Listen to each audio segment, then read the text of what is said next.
let's go ahead and start recording here. I will take this off. Okay, I will make the dancing boomers go away. Goodbye, dancing boomers. This was purchased for me by, I want to keep calling him Gecko Apocalypse, but I guess it's actually spelled Gecko Apocalypse. In any event, I do appreciate that. Thank you, Gecko Apocalypse. Gecko Apocalypse. One day I'll say it right. But no, I mentioned to him that this was a lot like Battle Brothers, and I guess he was intrigued.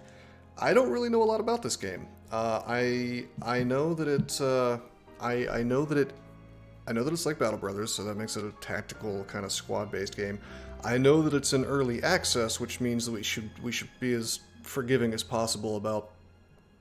Well, hopefully there's not too many bugs, but I'm going to try to be forgiving about UI issues and things like that because that's how early access games tend to be. And I know that it's kind of more of a high fantasy thing with magic, available to the player, whereas Battle Brothers is definitely more of a gritty, low fantasy. And I also know that when I move my mouse, this wacky thing happens. I can see all these fellas. The thick enjoyer? Oh yeah, he's posting all these chubby, what do you call them? Manga girls, I guess? Like drawn anime girls in my Discord. And I can't complain because he bought me a game now, so I can never I can never give him shit about that again. Chinese cartoons, something like that. Alright. Well, let's just start our new campaign. Gritty is kind of an understatement. Oh, for Battle Brothers? Yeah, big time. Company name, let's just do, Bitcoin boys. Why not? I don't care that Bitcoin has crashed right now. I'm still on the train. Sir, ma'am, we could do something comedic here, but I don't feel like getting banned from Twitch today, so let's just I'm just gonna be badass. That's okay. Staying in character. I see we've got our sigil. I'm honoring the crypto oath. Hell yeah.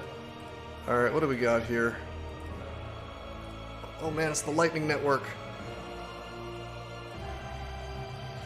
Okay, we got some cool ones here. I see we're gonna have a pixel art aesthetic, which I always do appreciate. At least I think we will. The Luna Lads?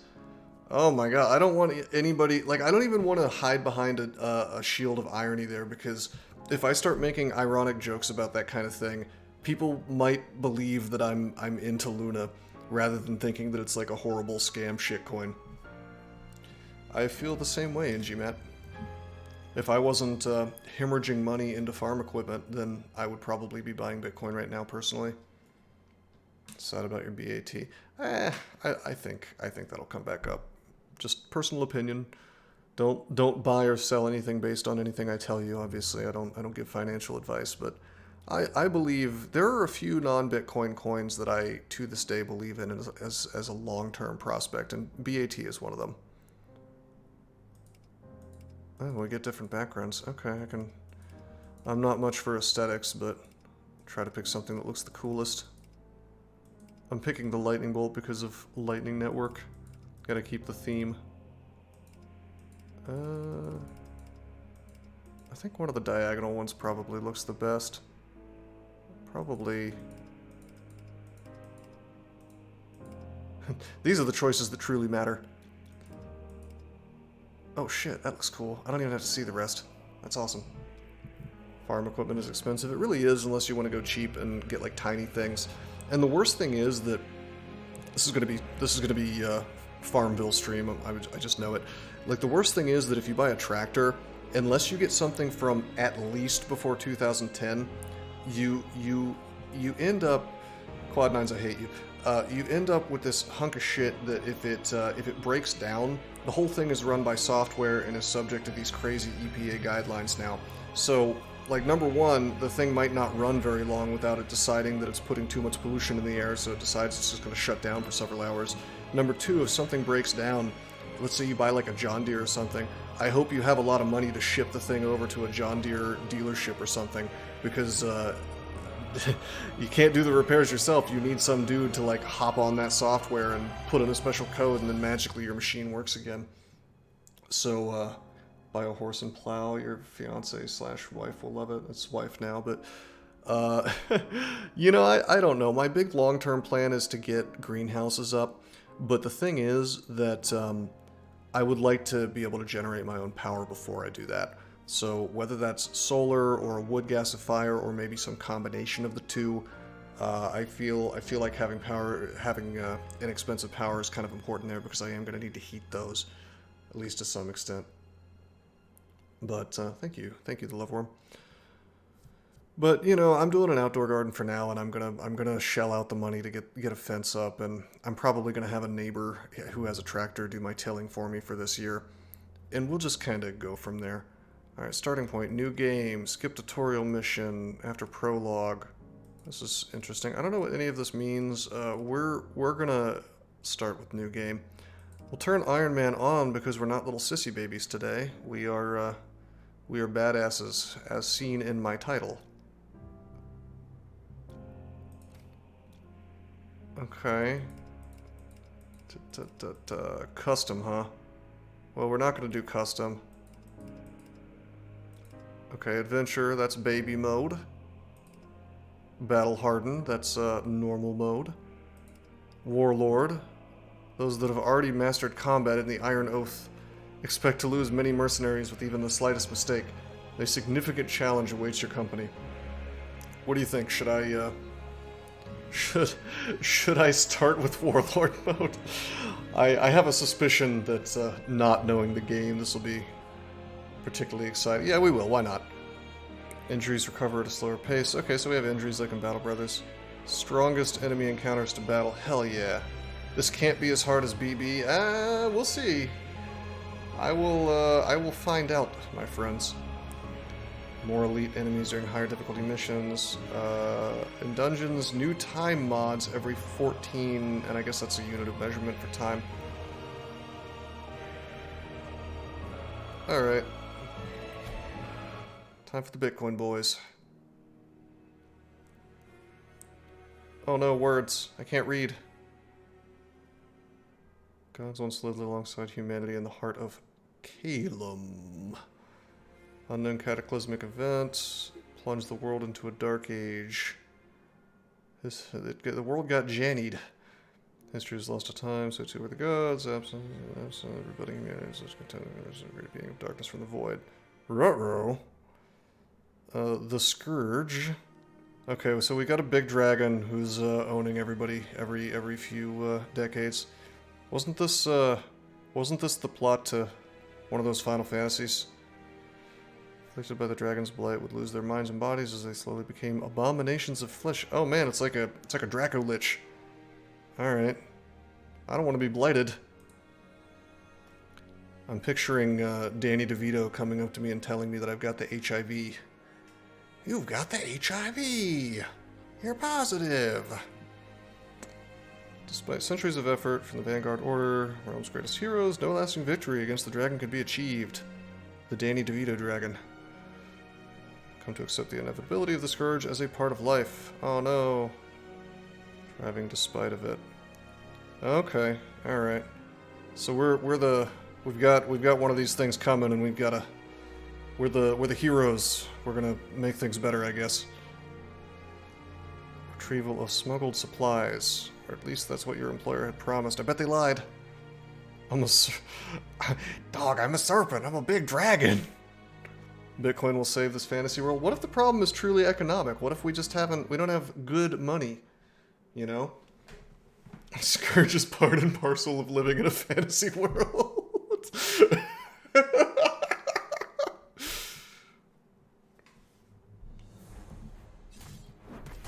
Ah, what's happening? I looked away from my computer for 2 seconds. Damned grave robbers. Stay sharp. His companions will have heard that. Everyone stands still, tensions rising as they grip their weapons tight and scan the room for further hostiles. Hear a muffled shout from someone in an adjacent corridor, likely directed toward their now deceased associate. Sound of quickening footsteps follows, and 3 figures burst through a doorway at the far side of the room. Oh, that's right. I like these little portraits. These are sick. And the ones on the left side, too. Oh, no, there's naughty language. No. No time for that. No choice but to fight. Alright, let's go. So I think even though I picked the super I'm gonna make you lose mode, I do believe that this is the tutorial, considering it's telling me what to do, so that's cool. So it's allowing me to make my own decisions and kind of, you know, probably lose horribly, but that's cool. Pan by holding M3. No, I think we're gonna use WASD. Okay, so we've got a hex grid. Each character can move as many hexes as their movement allows. Moving on to a green hex, they can still perform an action afterwards. Okay, that's straightforward. I like that. That's good UI. Cover more ground, they can sprint onto dash gray hexes, doing so in their turn. Okay, XCOM mode. Swap places with an ally by moving out of their location. Swapping is useful for setting up attacks. For getting an ally out of the way. Does that use up an action, my friend? Draw a custom movement route. Okay. Undo a movement. Click the undo button on the hotbar. Press hotkey assigned to it E. If you take damage or trigger a stage hazard, you cannot undo. Makes sense. I like the fact that there's an undo. This was one of the major problems with Battle Brothers. I mean, I don't know if you want to call it a problem. I just something I didn't like, that there was no undo button. Urtuk has an undo button. Let's move the Stormcaller into cover by clicking the left mouse button on the indicated hex. Right there. So it's got like a sort of new XCOM type cover system.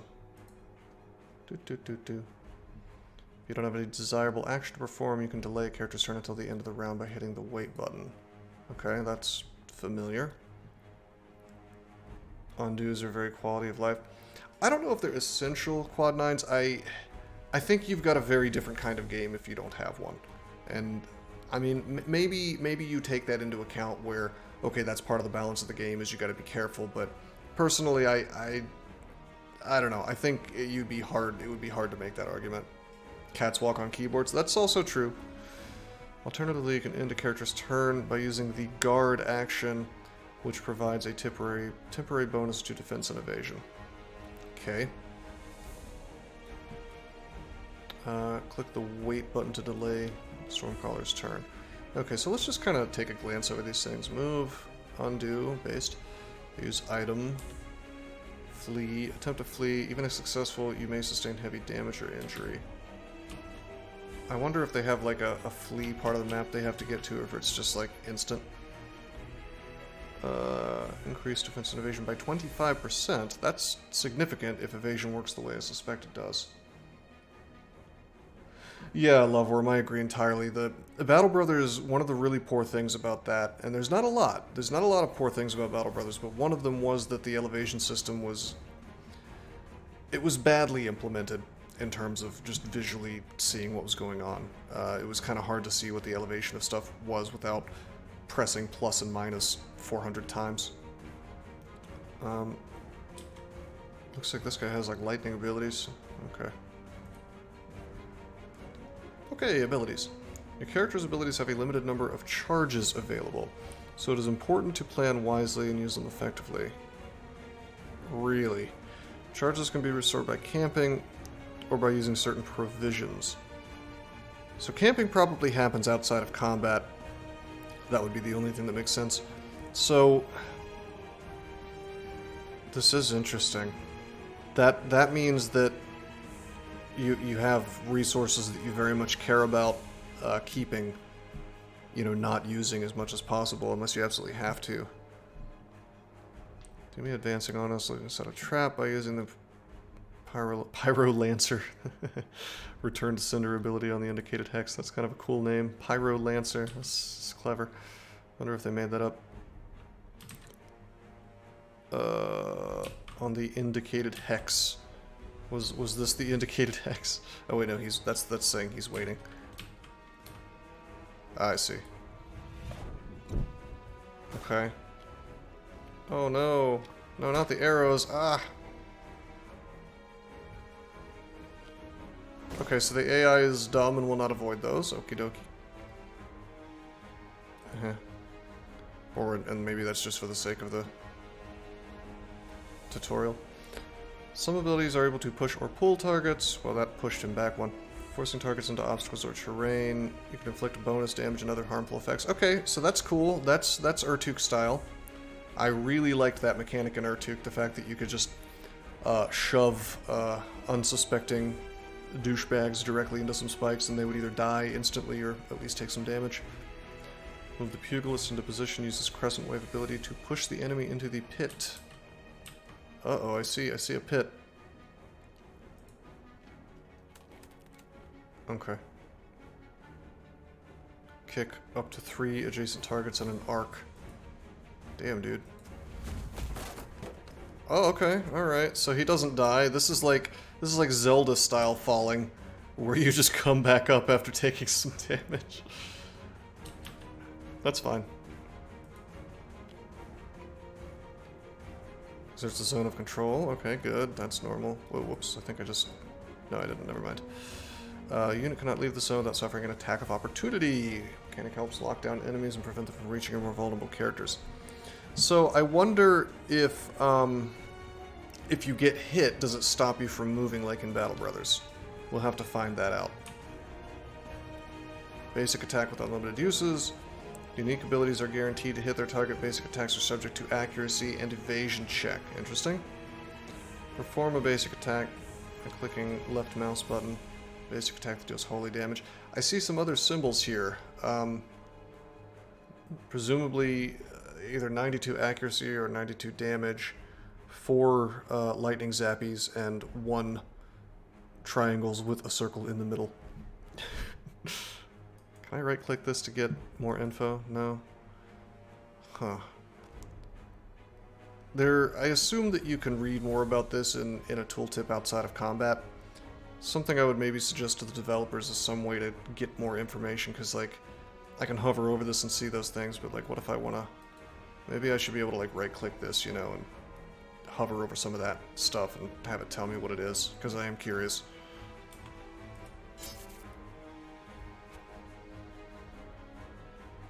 Info's out of order for that one. Yeah, kinda. Most attacks and abilities are subject to a line of sight check. When targeting, a red eye indicates there's no line of sight. I bet they had fun coding that. While a yellow eye indicates a partial line of sight. It's like D&D style. I remember line of sight and line of effect. Hello, Drooby-Doo. Welcome to the stream.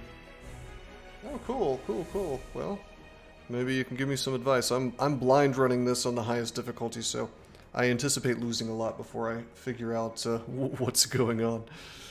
But I do like tactics games, so I'm liking what I'm seeing so far. Large obstacles such as pillars can block line of sight entirely. When a character has no vision, they're unable to directly target them, okay? I bet there's abilities that can, like, make pillars rise, or at least it'd be cool if there were. Like, create line of sight blocking things on the battlefield. Smaller obstacles such as a barrel, crate, or character will partially obscure line of sight under the right circumstances. Target who is partially visible will receive 50% less damage from attacks. I would have expected it would have been like a less chance to hit, but given that most things in this game apparently have no evasion chance, this is probably the way to go with this. Okay, look over the obstacle, gain full vision of enemy while remaining only partially visible in return. Oh, that's cool. So it seems like if you're right next to it, then it doesn't apply for you, which is cool. Conduit ability can devastate a single enemy from range, but it takes a few turns to channel. You can see where the channel will finish by looking at the blue indicator arrow on the turn order. Okay, that's cool. Conduit and target the enemy archer. I'm going to read this. Target a single enemy and channel for 5 turns. Oh boy. Dealing massive lightning damage. 239. So the one on the left has to be damage. I assume I assume the little lightning bolt thing is how many charges I have. I'm still not sure what the third one is, though.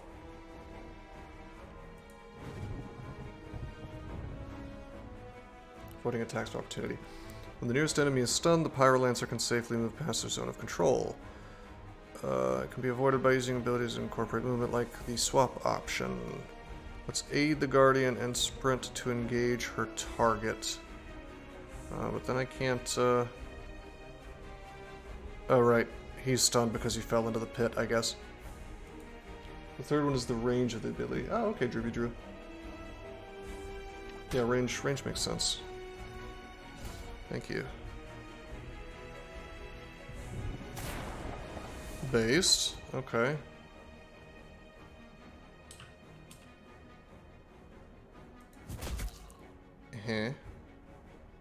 Buglis has killed an enemy and gained morale. Morale is displayed by the white bar on each character's portrait. It represents their mood and attitude toward the current mission.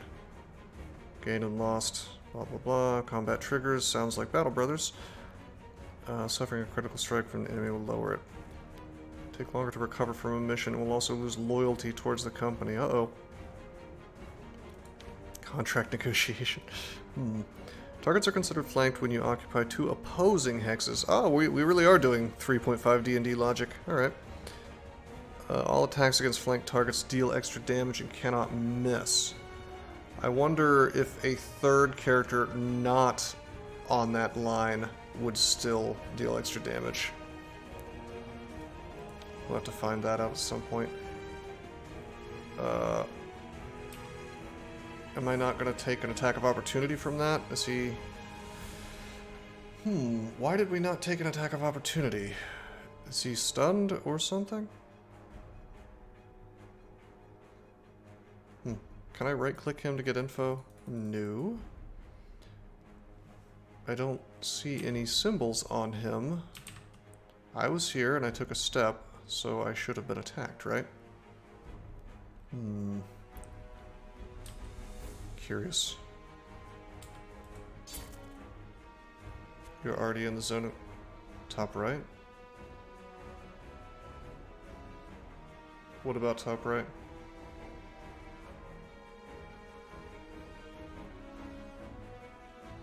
Wait. What? What shows up here? I mean, this is obviously this dude, but... Huh. I wonder if maybe at the top right the other guys show up too? Shows buffs and debuffs. Yeah, I'm just trying to figure out why I didn't get an attack of opportunity going from here to here. Maybe you don't get one if you're staying in the zone of control. Because that's not how that works in Battle Brothers.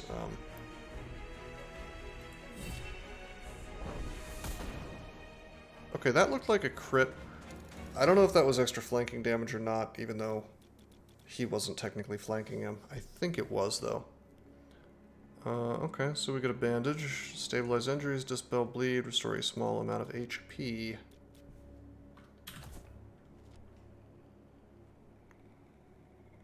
Gazing around the room to make sure we're all unharmed. Oh no, I'm bleeding.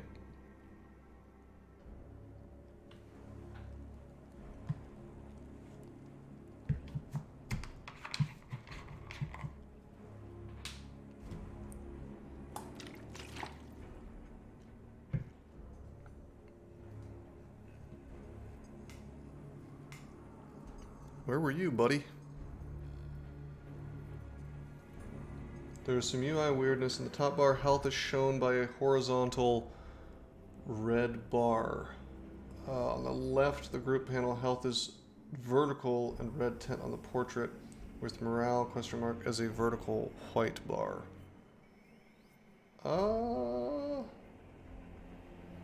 You personally would tack morale onto the edge of the portrait's vertical. Is this white bar their HP or their morale?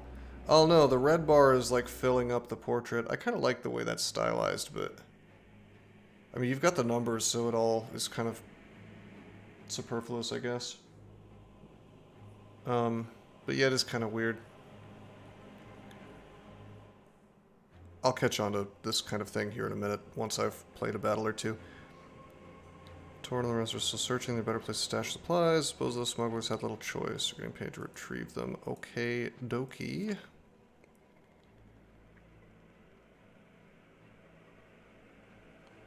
Morale is arranged like this, catches the eye harder than the HP, which is probably more value. Yeah, valuable. Classic Baldur's Gate style for HP. You know, you've sold me. I do like Baldur's Gate. Last job was be free of surprises.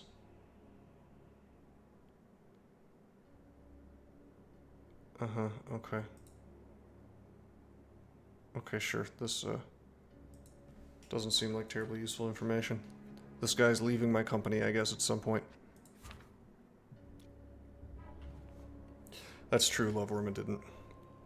Most actions you take while exploring a dungeon will cost time. Passage of time can have harsh consequences, and is represented by the time meter on the bottom right. As you begin exploring, use left mouse button to move our party to an adjacent tile. Oh, I like this. Can I WASD through here? Yeah, I can. It's a cute little screen. Drooby-doo, thank you for the follow. Toggle the map legend. Oh, okay. Okay, so that's the camping they were talking about to restore injuries, I guess, or something else.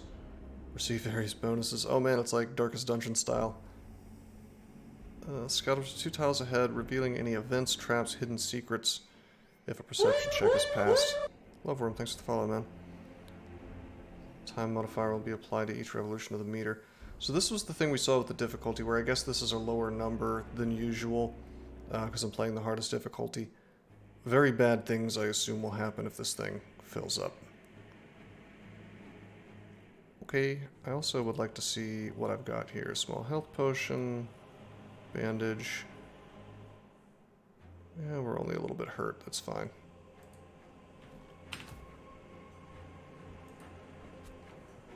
Scouting can be useful in order to spot enemies, traps, other surprises that await you. Scouting an enemy location, you prevent them from being able to ambush you. It does cost extra time, however, so it should be used sparingly. Click the right mouse button to scout in that direction. Can someone else do your shift so you can sit on your ass and watch this instead? Well, you could probably find someone. 2 tiles ahead. Okay. Okay, so it is in fact 2 tiles, and we see there's a chest there. So, what happens if I just... wonder what happens if I just click the chest.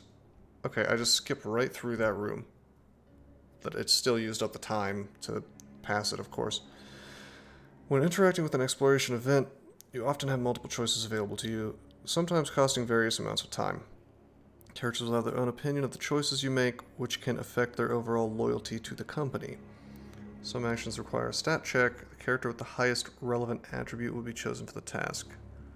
Okay, so diversity of character skills with your characters is probably important for these kinds of events. Give you feedback to help you gauge their chance of success. This is going to be a lot of wiki reading, probably, to see what the actual percentage is. How's the game so far with 30 minutes of experience? Well, you know, these tactics games kind of take a while to get off the ground if you're carefully playing through a tutorial, but I like it so far.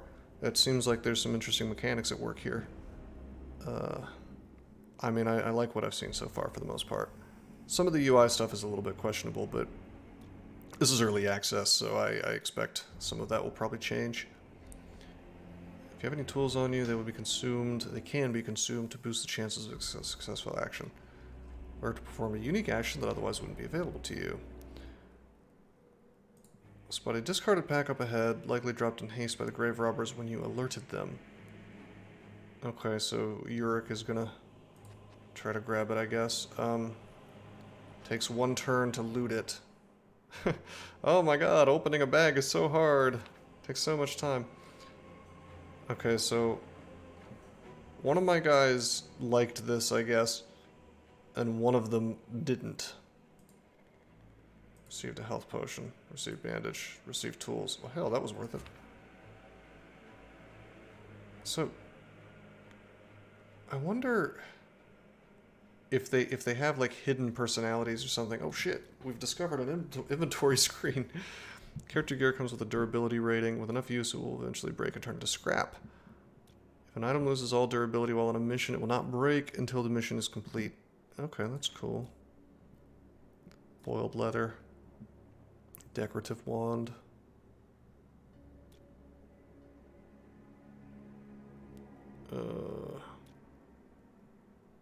Okay.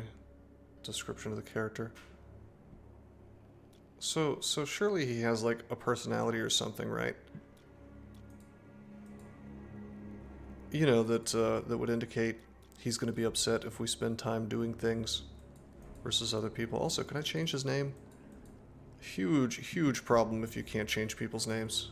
I wanna name people after my Twitch chat. Okay, here's my monk type guy, pugilist, and the pyrolancer. Just looking over some of these items. Guardian, the tank. Okay.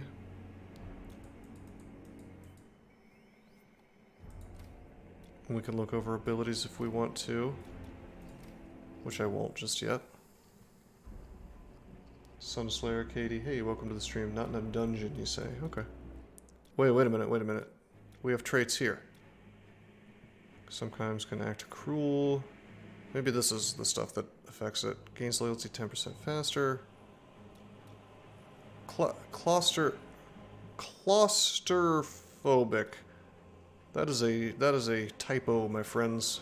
I believe this is supposed to be claustrophobic. Or maybe I'm the fool. I should probably look that up. The worst thing is correcting something like this and then turning out to be wrong. You get the ultimate induced chills when that happens. It's the southern spelling. 20% flank defense against Santa Clauses. Yeah. Wary of any... Okay, there it is. There it is right there. Wary of any action that could potentially backfire. Affects dialogue and choices, but that's okay because he's dutiful, so it won't be a big problem. Peak age bonus is now increased to 5 for conviction, insight, and mind. Age bonus? Age? Oh no, will my dudes be dying of old age? Oh, I see, Stormworm. Yeah, it's a weakness. He takes extra damage. Okay, so this is kind of cool though. I like the traits. Really important to know what your traits are, I assume. Oh shit, this guy just builds up crit as combat goes on.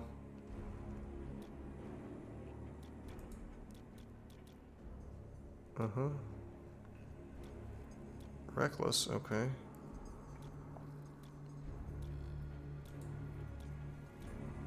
Just trying to see if there's anything that affects combat. Retiring. We'll wait much longer before retiring. Yeah, I guess as your dudes get older, they just leave your company. I guess that's one way to make it so you can't just use the same guys forever, which is something that you definitely want to do in Battle Brothers as much as possible, if you find the right guys. Provisions can be used both in and out of combat. While exploring, you can access your provision inventory in the bottom left menu or by pressing I. Like other actions, provisions used during exploration have their own associated time cost. There's our main resource outside of combat. Time to learn how to outskill foes. Have you played this before in GMAT? Our Pyrolancer Uric is hurting a bit after the last encounter, which uses a potion to restore his HP. Okay. How much does that heal? 200? That's about what he's lost. And that cost us how much time? I don't see the time cost anywhere. I'm sure it probably just cost 1, but... Him. She can also heal. Time cost is instant, probably because the other resource is being used, which is the number of uses of this. I think items do not cost time. It just told me that provisions would cost time, though. So... I wish I could bring up the previous tooltip that just happened. That might be a useful thing. Says CSTS 1 hourglasses. Am I blind? I don't... says it costs 1 hourglasses. I don't see it. Oh, any provision costs 1 hourglass. Okay, I was looking at like the individual. Alright, that makes sense. I see it. Alright. It's fight time, baby. Deployment phase. Okay. Foe skill, crit with time. Well, you know what it means in Slay the Spire. It's a scaling war. Well, if they have that trait, I'm sure they do. During deployment phase, if you're able to reposition your party ahead of combat. Okay. What does this remind me of? I know that there was a deployment phase that you could get in some other game that I played, but it was like you had to. God, what am I? I'm thinking of Heroes of Might and Magic. Heroes of Might and Magic 2, probably. You could get a deployment phase if you had a particular ability. Battle Brothers. There's no deployment phase in Battle Brothers. I mean, kind of there is, because you don't start combat next to people, but haven't played Into the Breach yet. Able to reposition your party ahead of combat. Left mouse button on any character to move them, then click again on any valid hex to confirm their new position. Once you're satisfied, start combat to proceed. So, I guess I can't hover. No, I can hover over terrain here. What's interesting is I can't. I mean, I'm pretty sure this is a wall, you know, and I'm pretty sure, for example, this coffin is light cover, but I can't hover over things to be absolutely sure. Like, for example, these candles here, that's probably not light cover, but maybe it is. I don't know. This pile of rubble, is it? I mean, probably. But I can hover over these pits. Also, I'm on top of a pit. We don't want to be on top of a pit, probably. Hold Tab or X. All this seems to do is show me... Oh, I see what it's doing. It's showing me what is walkable. So I guess anything that's not walkable is some kind of cover.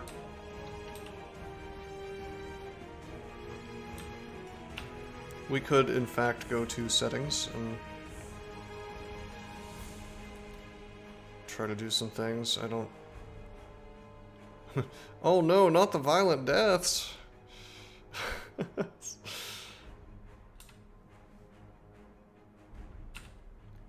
Anyway, let's see. Everybody's melee except for this, this Raiden fella. This is the Raiden guy, right? I think he is.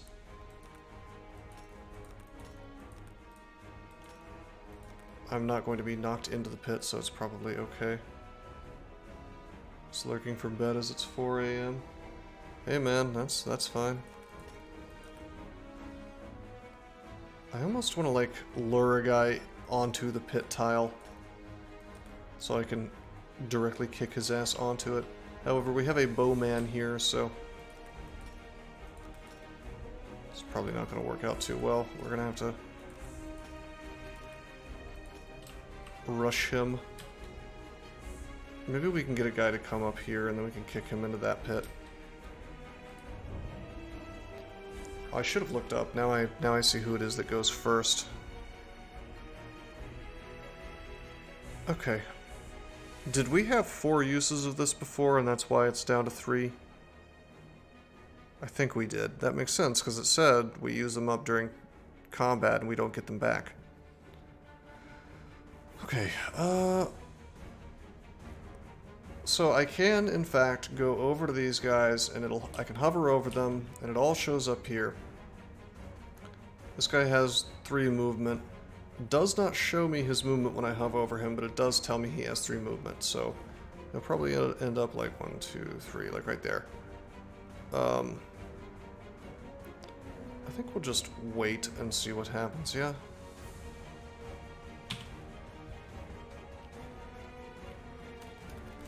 Oh, I should have checked his, whoops. I should have checked the dog's movement. Did not think it would be quite so long, but of course it is. Dispel negative conditions to your characters with cleansing abilities or raising an antidote item. What's his problem?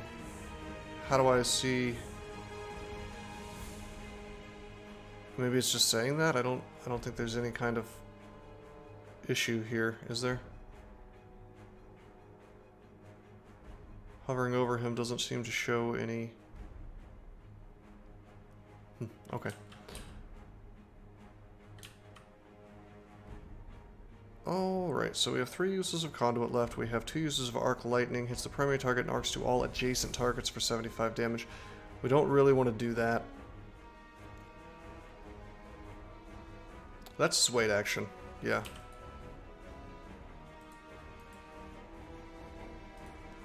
Okay, we're gonna actually wait with the lightning guy too, because I wanna use my big thunder on the bowman. I could have walked forward and done that. Maybe I probably should have. Heal a single target, safeguard, channel, apply damage shield on herself, and her target that lasts for 2 rounds. I think we... Let's see, 1, 2, 3, we're good. Go here. Miss? Oh no. 50% damage because I'm beside the cover.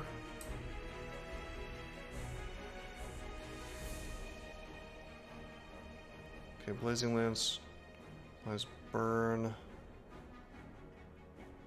Every round on the target. Is that at the start of their turn, I wonder? Infernal Pillar. Damage to 2 targets in a row.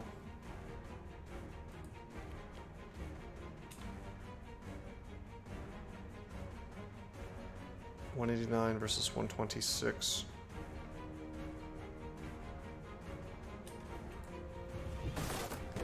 Oh, okay.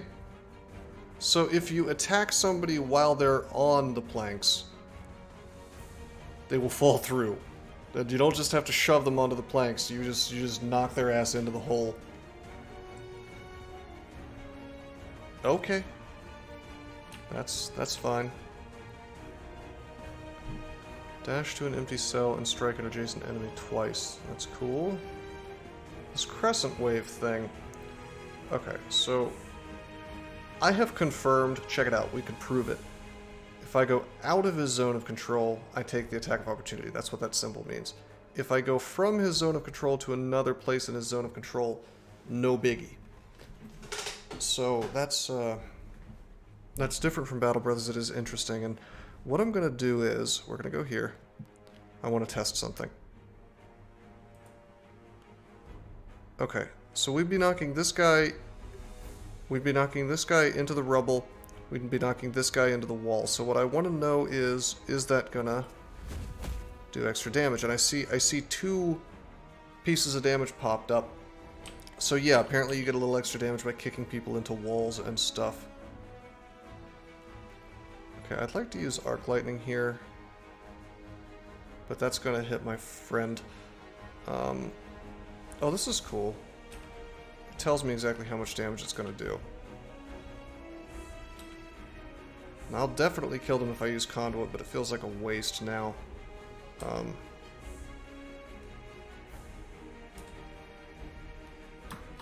Actually, hold on. Can you even walk on the... I'm guessing you can't walk on the pit. Well, you can't voluntarily walk in. I mean, that'd be silly. Range of 4, 75% damage. 1, 2... Oh, I'm range 3, so it should be doing 100% damage, right? 1, 2, 3-ish, yeah. Let's look at the timeline. Oh, he gets to act again because he was waiting. That's pretty based. Okay. And then it's going to be Archer Man. So it's 50% damage. Screw that. Did I already move with him? Why can't I walk? Oh, I can. Okay. Why is there 50% damage as though they have cover? It says I only have partial line of sight, but there's like a straight line directly to them with nothing in the way. Oh, it's this one that has the cover. This one does not. Okay, well there's nothing I can... There's probably nothing I can do about that. Let's see. Let's see if... Yeah, no, the angle's not good enough. So I don't want to get robbed of my damage. Let's just do this. Okay, round 2. We'll get to zap again. I don't want to use up all my crescent waves, but I'm real tempted. Crushing damage. So I can kill this dude, but... Oh, I could also kill this guy. Okay. Let's just do that then. Regarding your skill, now the pip is colorless / empty. What are you talking about? Oh, the... Oh, you mean the one that was used up? Maybe my skill is recharged after all. Well, we'll find out in fight number 3, I guess.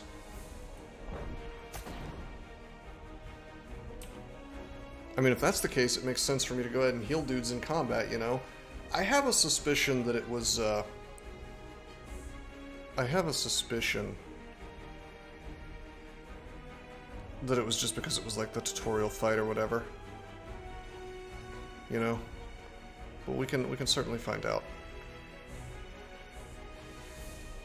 Movement 4. 1, 2, 3, 4. This girl only has movement of 3. Let's see. I kind of want to make him come to me. But he'll definitely be able to reach the monk. Oh wait, there is his next move. Yeah, he'll reach the monk before I can do anything. Huh. Probably just wait then and let him punch the monk and maybe heal after. Evasion 6%, evasion 8.5, defense 3.8, defense 20.1. Maybe I should tank then. Defense 24.5. Okay, I'll just wait. So, okay, so I can... Ha ha ha. I remember that part. I can kind of go around this fire, because otherwise I'm gonna take damage passing through it. Movement 3. So, here's a question. If I...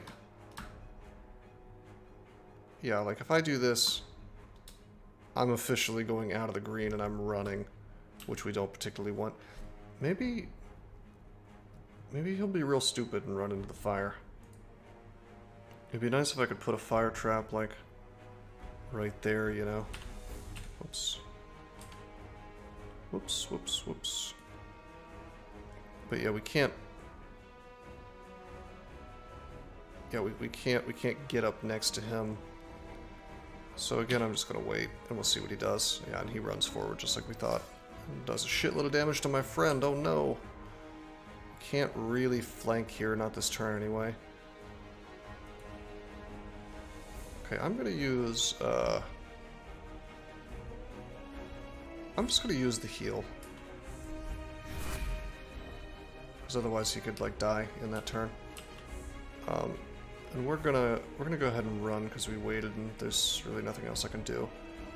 I'm curious if there's a mechanic that makes them lose morale when you go next to them, like in Battle Brothers, but who knows. Alright, so we're officially flanking. We have tons of attacks by the time our turn starts, so it should be fine. Be nice if there was a combat log somewhere. Expandable, you know. Oh, static charge, I didn't see that. Increases chance to be stunned. Probably from my lightning guy. Oh, his evasion drops to 0. Oh, that's crucial. Okay. That's what allows you to just use the basic attacks over and over. Okay, we got some of these. I recall we already had some for our monk man. I'm a little confused. I guess I can't press I because I brings me to the provisions. What I do is I click the guy, and we see we have cloth wraps, and yeah, it doesn't seem to be different based on... Like if it's got the name cloth wraps, then it's cloth wraps. And it's two-handed, so might as well use the low durability ones. Doesn't seem to make a difference.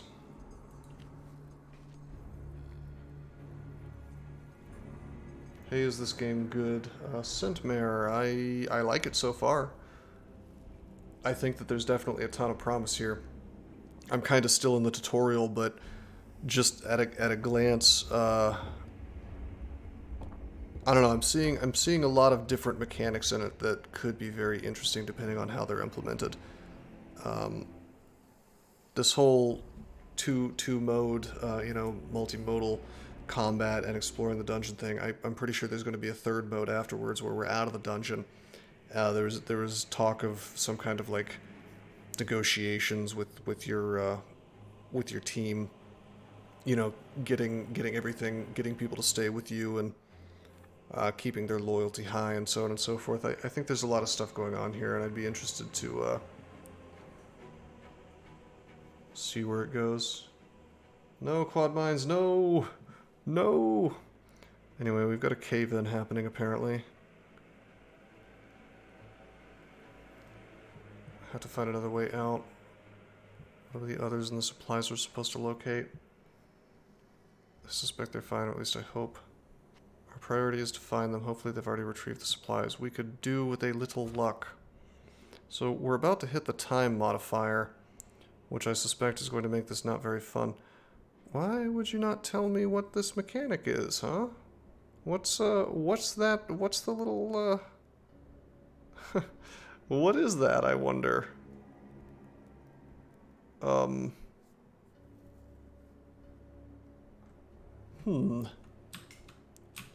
Everything else has little arrows. I've got a mysterious cloud here. A pile of delicious marshmallows. Oh, that's the... This way is completely blocked off. Okay, it's rocks. I wanted the delicious marshmallows. Yeah, that does make sense, Sunslayer. Uh-oh, here's the time thing. Injury prone. One misstep or lapse in judgment is all it takes to get seriously hurt around here. Chance of incurring an injury has increased significantly. Oh no. Party will become slowly unnerved, and suffer a small loss to morale. It's important to be efficient and spend your time wisely. Man, we're not ever scouting.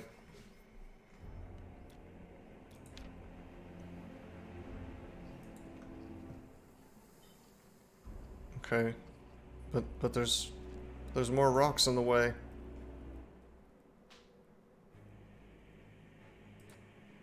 Move the rubble by hand, takes 4 turns, blast a hole with magic. This could... Oh, hey, look at the top left. This is good. This is a good... I don't have to remember this bullshit. The game just tells me. The lady on the top is rash. The hooded bro below is cautious, so he's not gonna like this. And she's gonna be fine with it. Hand Yurik a shovel. I'm blasting a hole, baby. Hell yeah. The champ is here. The champ is here. just blow a hole in the rocks. Let's go, champ. That probably had a bad side effect that could have happened.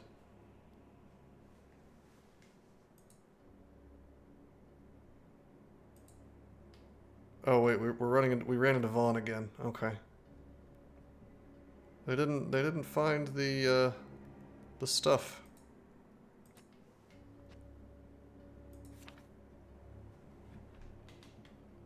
All that commotion has disturbed the dead within these walls. We've already put down a few of the bastards. But you'd best stay alert for more. Okie dokie. Wait. I should have paid more attention. What's this? Why is there like a hazard thing here? And a fight. And the door out. Am I supposed to turn back? Oh no, I need to reread the dialogue. I think that was the event that I just cleared. Oh, it is. You're right. These are just things that I've already done. That makes sense. Curious that there's not a fight symbol over here when I fought that first tutorial battle. More evidence that perhaps things didn't count in that. Yeah, I saw the check mark. It's fight time, baby. This time we're on the right side. We got a bow guy. We've got some lady who looks like the... She looks like she's got the weapon that the dude in Boondocks had. The crab cage thing that he used to defeat the Afro Samurai ninja guy. Bushido Brown, that was his name. I know that Quad Nines knows who I'm talking about, but probably no one else does. I realize now that TV show is very old.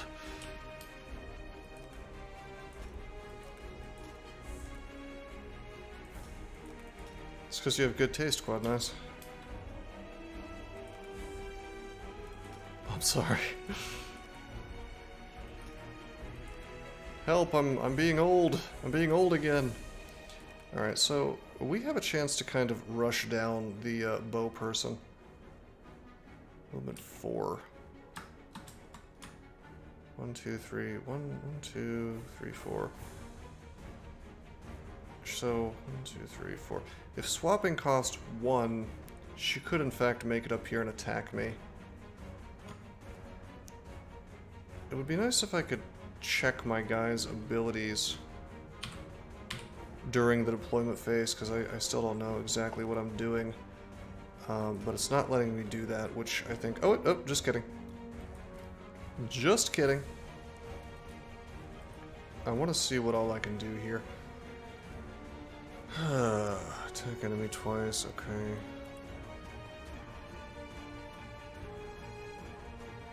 Yeah, this is the one that I... Not that one. This is the one that I wanted. That can hit 2 targets in a row. We definitely want to do that.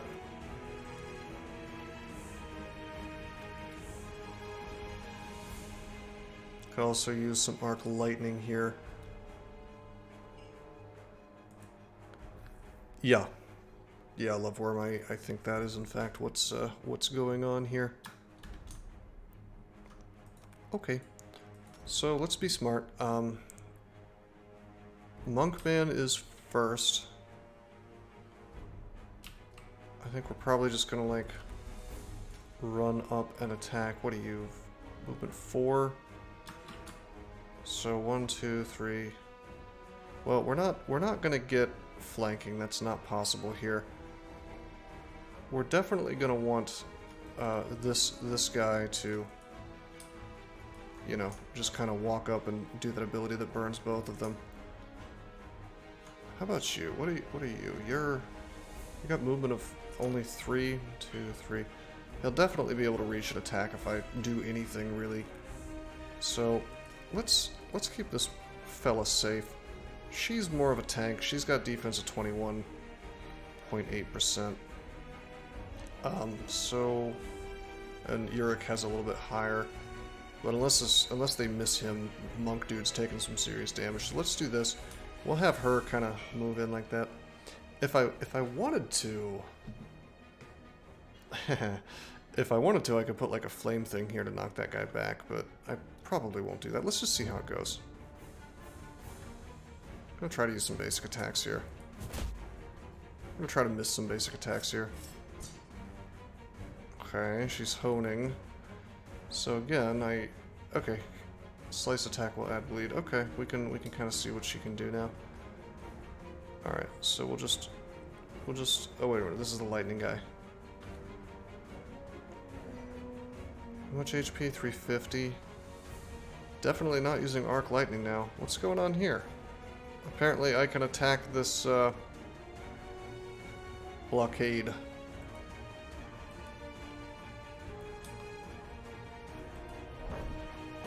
Yep, and we give him the static charge. Okay, so maybe I can kill this guy?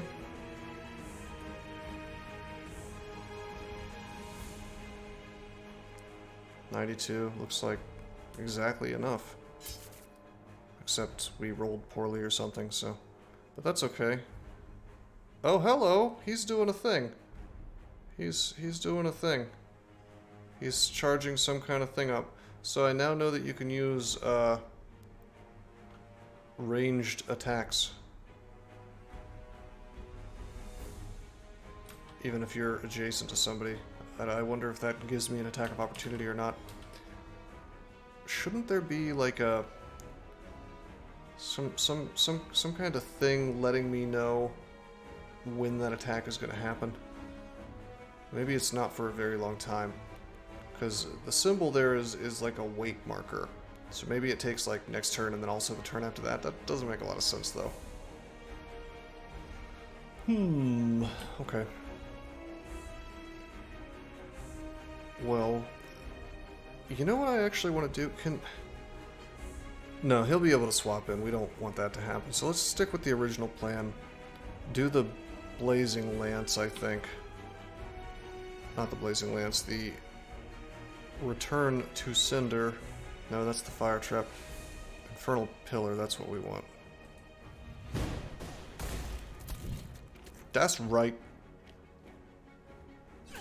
Okay, you can hit my tank girl, that's fine. She's having a bit of a problem.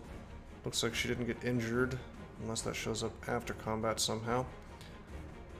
Okay, another thing I want to test. Yes, if I use the Crescent Kick, I will hit my own guy.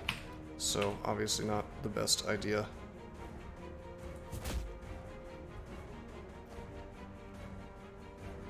Okay, so she came from there. I don't know why she didn't swap.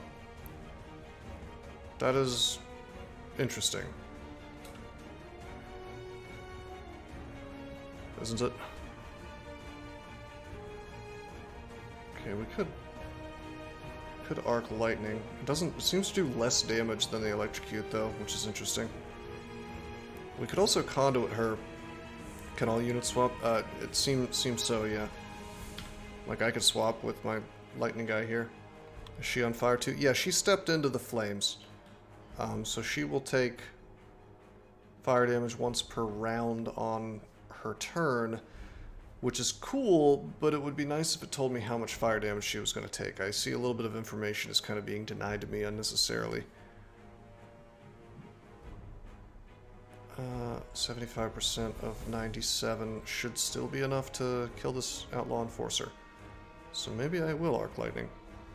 Weird that the AI didn't avoid the flames. Well, she couldn't, because if she wanted to go here to get into where the rest of my guys are, I mean, she could have taken the long way around, I guess.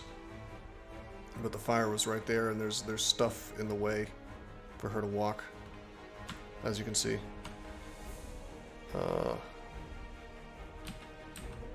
Anyway, we can definitely kill this enforcer right now. Gosh, I think I actually want to conduit her. I wish I knew how many fights there generally are in a dungeon.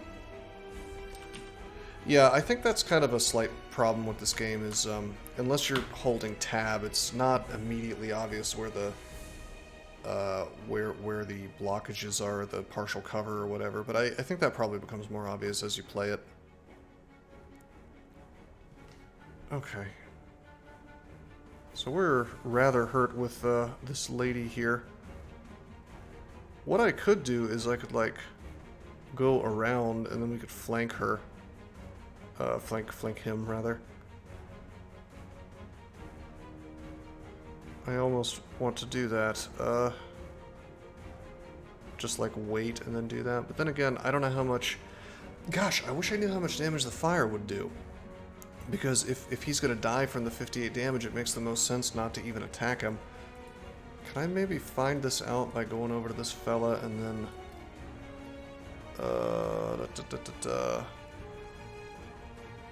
Nope. Hey, Crystal Bepsy, how you doing, man? We're playing a fun tactics, squad-based tactics game. Which I am liking, but it's in early access, so... Heal myself and find out. Does the top right tell me? No, if I were to go to this guy and like hover over this, it just says they suffer fire damage once per turn, so there doesn't seem to be any kind of indication of like exactly how much fire damage that would be. So for me to be optimal here, if that's going to kill him, we don't want to attack. We want to go over here and do some shenanigans. I guess I can just find out for myself. We'll just... Oh, whoops. I am walking... I did not mean to do that. I walked out of his zone of control. Now I have to heal myself. Yeah. Whoops. Injuries can occur from critical hits. Well, that was my mistake. Okay.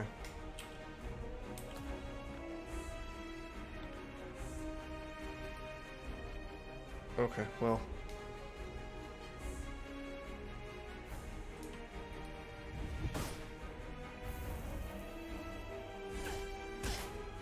Not much damage there. 27.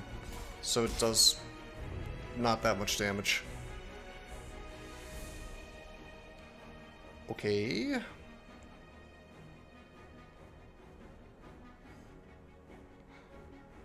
Interesting. I almost want to see if she will swap with this dude or not.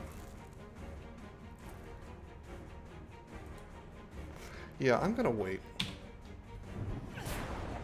He busts out the damage, and she doesn't swap. I wonder what's up with that.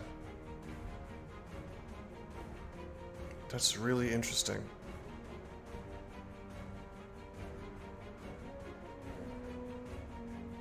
Okay. 95, 92. I've got to use the healing again, actually. Because I can't one-shot her unless I crit. Devs are very active on Discord and like for feedback, so I definitely like to recommend noting down even these small things. Yeah, I agree. What I might do is run through this video later and kind of listen to what I've said, because I agree that some of these little UI things, probably the most useful thing that anybody can do in game development is to play it blind and to just kind of write down the problems that they've had. This burn thing is huge. Like, especially if you're gonna aim to have a game that has a high difficulty setting, if there's no reason to obfuscate something from the player, don't do that. And I could be missing something as well. That's possible.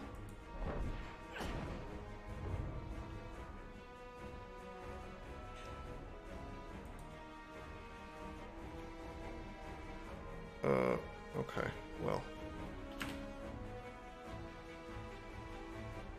Can't really do anything here, so we'll discard. Okay, so we have verified that burn happens at the start of the turn. So kind of two things wrong with that tooltip. Number one, it doesn't tell you when in the turn that it happens, it just says on their turn. Probably should say at the start of their turn. Because tactically speaking, having a damage over time effect is a tremendous thing to know all, you want to know all the details of, because it really is going to determine what you're going to do with your turn. Especially since they put the mouse over window way at the bottom. A line with expected damage wouldn't have hurt. Yeah.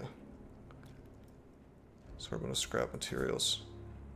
I mean, I'm definitely not playing optimally here, but part of that, I mean, certainly I screwed up with the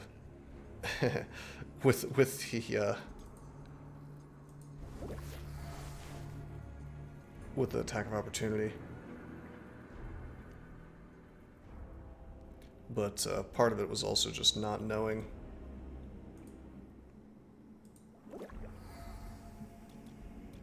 how much damage the burn would do, because I might have waited, you know. Malcolm, I'm worried that by calling this a blind playthrough and not a first playthrough, you are encouraging ableist behavior. Was there some kind of controversy about that? Some kind of nonsense? Everybody always finds something new to bitch about. It's really... On fire, 100 damage, total 50 next turn. Did you see that written somewhere? Because it was only doing like 30 some to those guys. Maybe the Maybe the percentage defense blocked that to some degree. Well, no, I don't have a problem with that, Love Worm. I'm talking about people were no, I mean that's cool. If you can spend the time to make a game accessible to people with a disability, that's fine. I'm talking about people who were bitching about the fact that sometimes when you play a game without having seen anything about it, historically it has been called a blind run, and I had heard that there was some kind of thing where people were crying about that because they thought it was somehow insensitive to blind people, which I think is really fucking dumb, personally. I mean, it's like they're looking for something to complain about, and when you look for something to complain about, you will find it. It's very easy to find things to complain about in life. Twitch removed the blind playthrough tag, so they like renamed it to first playthrough or something. I mean, to me, this is just like you can't have any kind of like evocative, soulful imagery in your language anymore. And this is kind of George Carlin talked about this, how the phrase "shell shocked" went through several iterations and eventually became something that was completely clinical, post traumatic stress disorder or whatever. And for some reason, our language always seems to. Some people would say evolve. I say devolve into what is basically like 1984 newspeak, where all the soul is just like siphoned out of it, you know, as though by a hose. No, Quad Nines. No, I will not rant. I will. I will. See, you pointed it out, and now I'm going to stop. All right. Yorick runs a hand along a wall of interred dead, reading the inscription on each nameplate. Yeah, where's those undead we're supposed to be seeing? Before moving on to the next, he stops at one, peering closer and double checking the name before turning with relief in his voice. It's the one we were told to look for, Bos.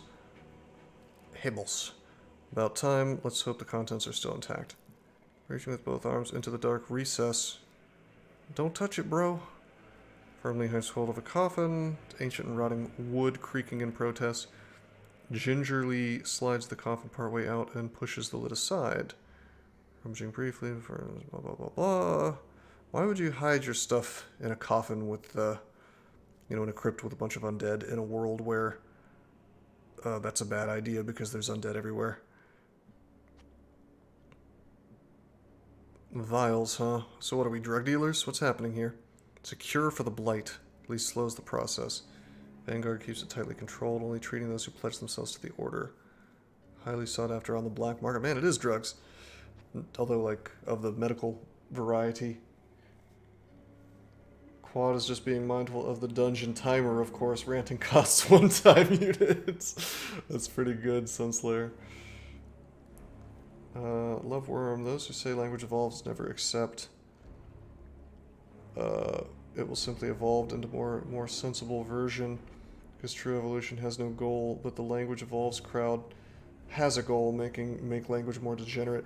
Yeah, that's the thing. Evolution is a process that, tends to make you fit for a particular environment.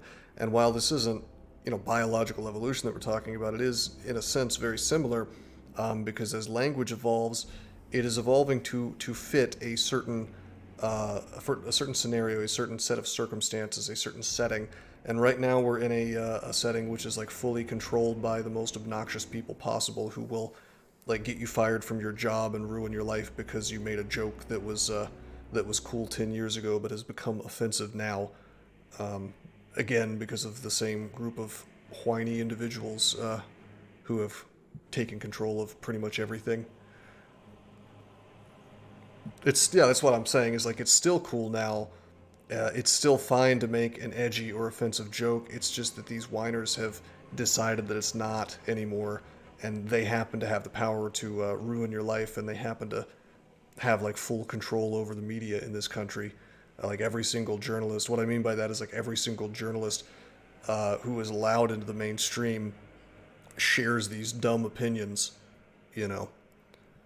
And otherwise, I don't think you get a job. You don't get hired at CNN unless you share those kinds of opinions. You've already reported the stream for ableism. I have nothing against blind people. I am just calling it a blind run because I did not see anything about the game before playing it. It's a evocative language. So here's a cure for the blind, at least slows the process, blah, blah, blah. I already read that. At least our efforts haven't been wasted. Let's regroup with our bros. I guess we're not walking backwards, though. We're walking forwards to regroup with them. Okay. So what happens if an event happens at the same time as the time? Harrowing experience.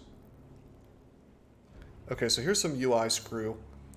This happened on the same turn. This is something that's worth pointing out. If somebody wants to help me keep track of these by like writing them down and maybe sending them to me in a message, then I won't have to go through the video later. So there's the burn thing with both the probably wants to tell the player. Did I hear the naughty word? Not Nazi? Nobody said Nazi. What are you saying? Hey, what's up, Vermoin? But no, okay. So the fire thing.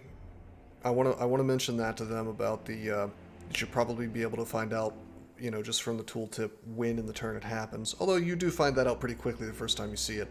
And secondly, it should probably tell you how much damage it does. And then with this, if the time thing happens, the time penalty, if it happens on the same turn where you go into some event, you've got this weird UI screw where this is just like covering this up. No, keep track of your own stuff. I wasn't talking to you, Quad Nines. I was talking to a cooler viewer, you know, someone who's here for a reason other than heckling me. Now I'm going to do my hot tub stream. All right. You hear a sudden movement in the darkness ahead. The sound of boners rattling and scraping along the stone floor. Bright green eyes turn towards you, and the undead being lets out a boner-chilling screech as it shuffles forward and into the light of your torches, moving faster than its size. An awkward gait would suggest was possible. Uh-oh. Clarity on debris / unwalkable tiles. Maybe. The jury's still out on that as far as I'm concerned. I think that, yeah, I think probably it could be helpful. Just something, all they'd have to do to make it totally clear is just add one of the tooltips thing, you know, where you can, oh, I see, the harrowing experience popped up during combat. I guess that's one way to fix this. Anyway, yeah, like if I move my mouse over this, it should just say like full cover, partial cover, and so on and so forth. Okay, we got spooky, scary skeletons who apparently cannot bleed, which makes sense. This game has a lot of text and reading, minus 10 points. Yeah, that's gonna happen when you play a tactics game. You can't really hold that against the Iron Oath. You know, if you like tactics games, I mean, the first little while you're gonna be reading a good bit. But you know, as much as you have that hump to get over, I think that this is done well so far. I haven't. Do you guys remember that weird Korean game I played a while back? That was like a deck building game, and there was just like 4 billion pages of shit to read before you could play. I don't think that this game has been even half as obnoxious about that. Like, I think this is about as good as you can get in terms of the game teaching you how to play it and not overwhelming you. Did somebody say spooky boogie? Spooky boogie. Spooky boogie. Okay. You've shut my brain down. How many times did they say that in that episode? Like 5 bajillion? I'm gonna be thinking about that for the rest of the stream. Hope you know what you did here. Wow, this guy has 500 hit points. Spooky boogie. Okay. Movement 4, 3, 2. Oh, he's got a crossbow. I see the crossbow. Movement 3. Okay, so they can reach me pretty well, or at least the big boy can. I don't particularly want to have to fight their tank. Oh man, How about the turn order? I guess I could force him to... Yeah, why don't we force them to run up to me? Yeah? 1, 2, 3, 4. So just like 1, 2, 3, 4. Just do this, you know?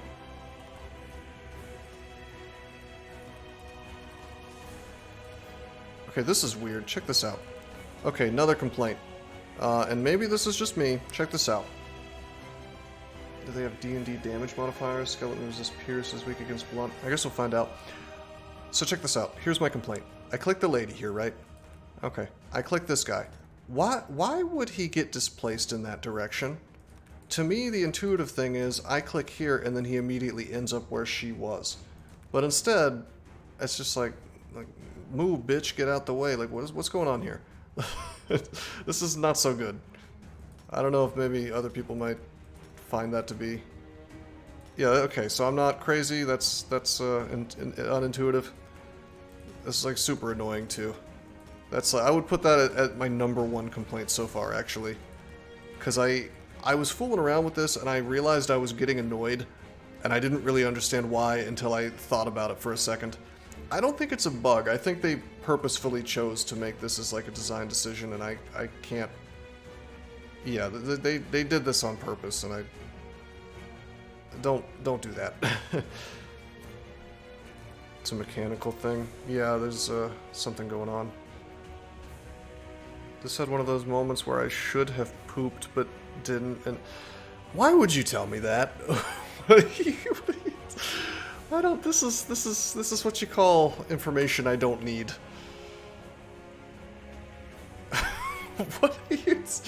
What does that have to do with what I was talking about, even?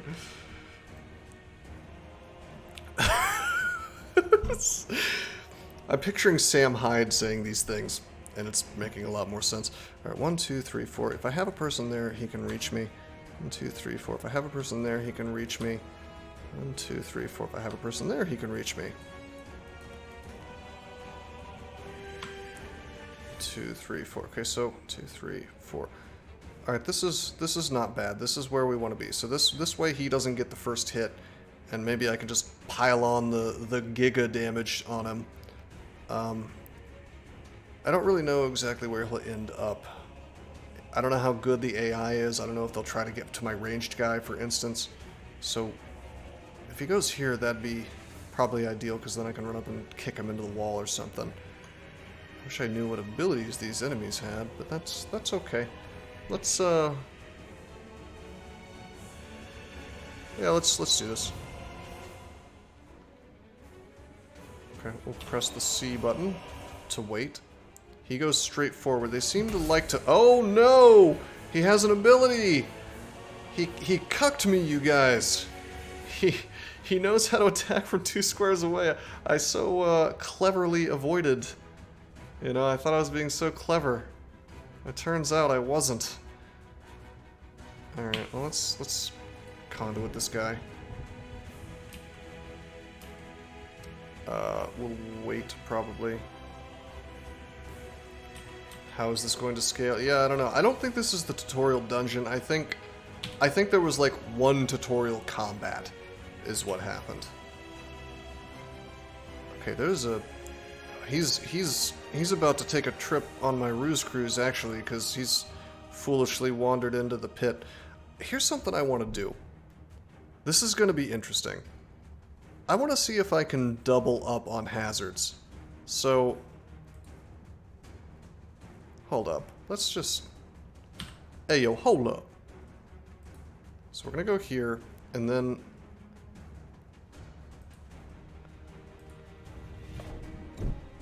I bet you if I kick him into it, it'll just knock him back and he won't fall into the pit. So I probably just screwed myself, but you know, that's okay. We want to learn things, don't we?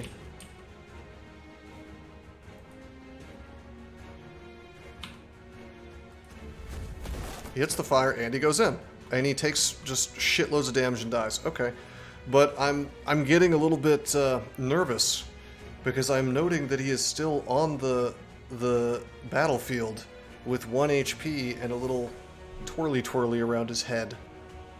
What is it? Disabled, unable to act, and will lose their next turn. Are you coming back? Are you coming back, sir? Okay, so I wanna test this ability. We'll use Safeguard on the monk. I want to see if she's gonna still get turns while channeling that.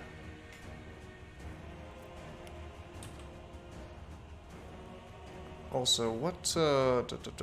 What? Wait, what's going on? Why can't I see? Shouldn't there be like an effect on here, or does it literally take 4 turns for this thing to take effect?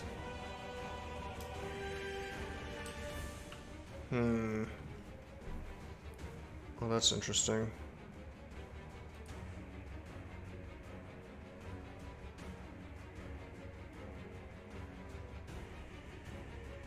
I guess we'll find out. Alright, let's see what happens with him being disabled. I'm just gonna run up and smack this dude. Let me make sure that Uric can make it. Yeah, speed 4, we're good. Yeah, I'll just use the Fist of Fury. Hell yeah. Revives in 1 turn. You're confused by the timeline and that vertical divider. This is the round divider. That much I've figured out. I'm not entirely confused by the timeline, but the timed effects are a little bit confusing to me so far. I love the art, yeah. No, this... Let me tell you what this reminds me of. This art reminds me a little bit of Duelist, which is a browser card game I used to play, which died because it didn't make any money, because it was gacha trash. But the game itself was a whole lot of fun. 4 rounds can go through before a round is over. Four turns can go through before a round is over. Yeah, that sounds about right. Yeah, Prismat, that could be where you found my stream from, because I used to stream it a little bit. I remember that one Canadian guy got mad at me because my name was my website, rosecrypto.com, and every time he would stream, because I used to watch his VODs once in a while, because I knew I'd run into him, he would put like he would take a little window and cover up my name because he said I was trying to get free advertising from his stream, and he would always accuse me of ghosting him, like I was trying to play against him, which I only found out later when I would see the VOD. I wasn't ghosting him. I guess you could get an unfair advantage by doing that, but to me that kind of ruins the entire point of playing a game like that, you know? Also, Duelist was one of those games where typically if you were losing, you were getting steamrolled, so I'm not even sure how much of an advantage that would be. But no, I just thought it was funny that he covered up my name with like a little box. That game got pay to win really fast. Yeah, that was my issue with it. I mean, you could grind out and get the rare items or whatever, but man, what a shame. They weren't making any money, and they were trying to, you know, lift their perpetually sinking ship, I guess. Okay. I have a feeling this is like the boss fight. Maybe not. I'm kind of burning through my abilities hugely here, but let's see, what's the range on this? 4, 1, 2, 3, 4. I almost want to run. Let's see, what are you? What is your movement? 3? No, that's the crossbow guy. You have movement 3. 1, 2, 3. I don't want to get punched, but I also kind of wanted to conduit the arbalest guy to one-shot him, you know?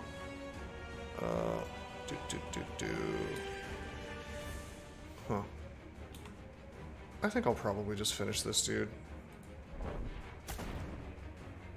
Okay, so that one doesn't leave a corpse. 1, 2, 3. You can run up and attack her if you want. This reminds you of Poker Slay the Spire hybrid game that came out relatively recently. One of your favorite co-op games but your friends disagree. Oh, that's somebody else saying that. Sunslayer. What's your favorite co-op game? I must have missed something. Huh. Anyway, I'm gonna go up and see if I can attack this guy. Well, actually, hold on. Can I undo? I can undo! This game has an undo button. Somewhere. Yes. Oh, Dungeon of the Endless. I haven't played that. Okay. When do you revive? The monk guy can still punch him. So, check it out. Let's go up here. Return to sender. Ha ha ha ha! Return to sender. I get it. Hee hee. Hoo hoo. 2, 3. This is... No, this is not going to work because he can go 1, 2, 3, or he can go 1, 2, 3. So I can't do that. I wanted to put a trap to stop him from doing that, but nope. And so instead we just do this. Finishing him off. Okay. Hey, the shields are up, baby. Crit. Did you just give her ass another injury? 10 damage. That's not much damage. No, no more injury. So I don't understand. So she channels and then let me read this again. Channel for 4 turns, applying a damage shield on herself and her target that lasts for 2 rounds, range of 2. Damage shields absorb incoming damage. But I don't... She was targeting this guy, and neither of them have an ability up. Hey, Naughty Badger, what's up, man? This is a cool Battle Brothers mod. Hello, Mr. Ostrom. How you doing, man? Yeah, something weird is going on with this safeguard ability. And her target that lasts for 2 rounds, range of 2. So, she totally did something that looked like her applying a shield, right? But I don't see any kind of visual indicator of anything that happened, and while she was channeling, I didn't see any kind of visual indicator that anything had happened. So I don't know if the shield was up while she was channeling, or if it's up now, or... I'm missing something, and I'm not sure. Yeah, it did look like something was cast, but here's where the... I mean, presumably here's where the effects would show up, because she's got an injury here, which increases her incoming damage. And when she's got this ability, where she uses 3 abilities, then she can remove negative conditions. So, conditions ought to show up here, you know? I can... Yeah, I don't know. Something funky's going on. Early access game, so... Again, you know, you have to expect a certain amount of this, you know? Maybe it was consumed by the skeleton attack. Okay, that makes sense, but it says on herself and her target, so shouldn't our lightning boy here have the ability to... Shouldn't that have blocked some damage on him? Or he should still have it up? Or maybe it's tied together, so one or both. You know, like if I hit one guy, then the shield goes away on both, that kind of thing. It's just kind of not very obvious what happened there. I'll have to mess around with the ability to see. Okay, let's see. If I wait, I go to the end of the turn. I'd rather just get my damage in now. I mean, it's a cool concept for an ability. I just don't know. So, what happens if I... Can we get some sick Urtuk action where if I kick this dude into my ally, then my ally gets a free attack? Yeah, a battle log, let me tell you, a battle log is so crucial. I used to find them annoying, but frankly, I think that in games like this, some kind of text-based battle log, even if it's optional, you know, even if you have to go into the menu to turn it on, would be, I don't know, I think it's crucial in games like this, not even negotiable. Without some kind of battle log to scan over just with your eyeballs, you know, to scroll through, even if it's not written very well, you know, just to tell me what the hell just happened. Because sometimes it's not obvious when you're learning the game, but some simple text that's just like, maybe it was interrupted by the crit attack, would have to check the timeline in VOD. Yeah, no, I'm telling you, man, a written log would do this game wonders. Just a little... Just like it's maybe up here, and you can scroll it up, you know, so it just takes up a very tiny amount of space. Pop it down, scroll up and down, have it say, oh, this guy did this much damage to this guy. I'm not alone. Yeah, no, I think that's crucial. And if you wanted to, depending on how much info you wanted to reveal to the player, which I think you should reveal as much as possible, you could put things in there like, what was the percentage chance? What were the roles that happened behind the scenes? Like, if you look at Battle Brothers, if you look at their combat log, it's not written in like an in-game kind of fantasy style. It's raw numbers, and it doesn't really take you out of the action at all. It's just kind of crucial to truly understanding the mechanics behind the game. And I think if you're going to make a game like this that's going to be super, super challenging on the hardest difficulty, you kind of have to show the player that kind of thing. Anyway, I don't mind being spoiled on this. Does anybody know what happens if I were to kick the skeleton into my ally? Do I get a free attack like an Urtuk? Because if not, that's such a missed fun opportunity. It's also okay if I kick him and it goes into my ally and does damage to her, although... Try it. Well, I guess we can learn the painful way. Both take damage, you believe? That makes sense. Alright, I'm not gonna do it. If you like Battle Brothers, try out Dwarf Fortress in Adventure mode. I don't believe you. I don't believe that's anything like Battle Brothers. Also, I've played text-based games before. They were called MUDs. Okay, so her turn's coming up. If I run up and use Conduit... Well, actually, I can test this right now. Yeah, no, my Conduit happens in the next round, so he'll get his shot off. Huh. No, I'm just gonna go here and do a regular attack. Fortress mode is where it's at. Hey, Mr. Tooltip, you should have popped up when I killed the boss man. The elite boss man. It's out of step. Although, I bet you that happened. I bet you that super enemy doesn't even show up unless you're on hard difficulty, so that kind of makes sense. Oh, you said Battle Logs. I thought you said Battle Brothers. Maybe I am developing schizophrenia, and I'm just kind of seeing things.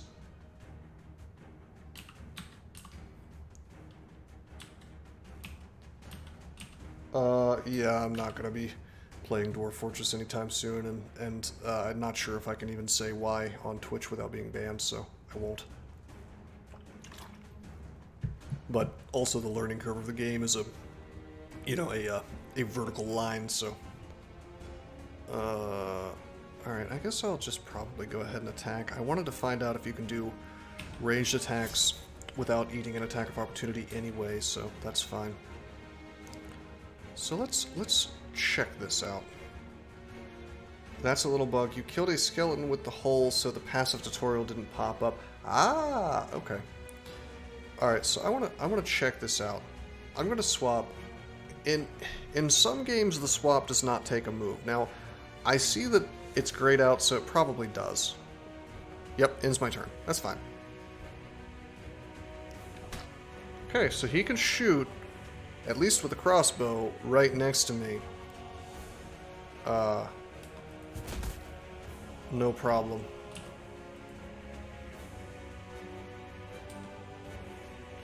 Well, Vermoin, what I've discovered is that it's sometimes impossible to even make a parody, or to make... It's sometimes impossible to... With certain politics, it's impossible to make something that is meant to make it look good.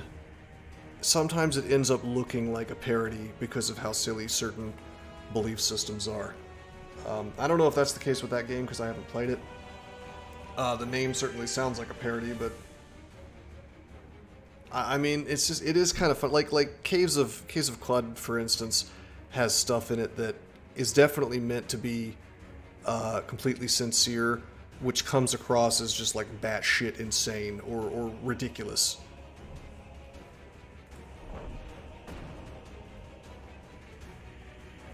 Okay, well, we'll walk around. Get the free hit. Oh my god, the combat doesn't end even if everybody's on the ground. That game came out like a decade and a half before Toady went downhill. Oh yeah. Dev's true self is shown through it all the time. Yeah, I mean, I know a little too much about Toady and his ideas. Okay, when a character gains enough experience points, they will level up and receive attribute points and ability points.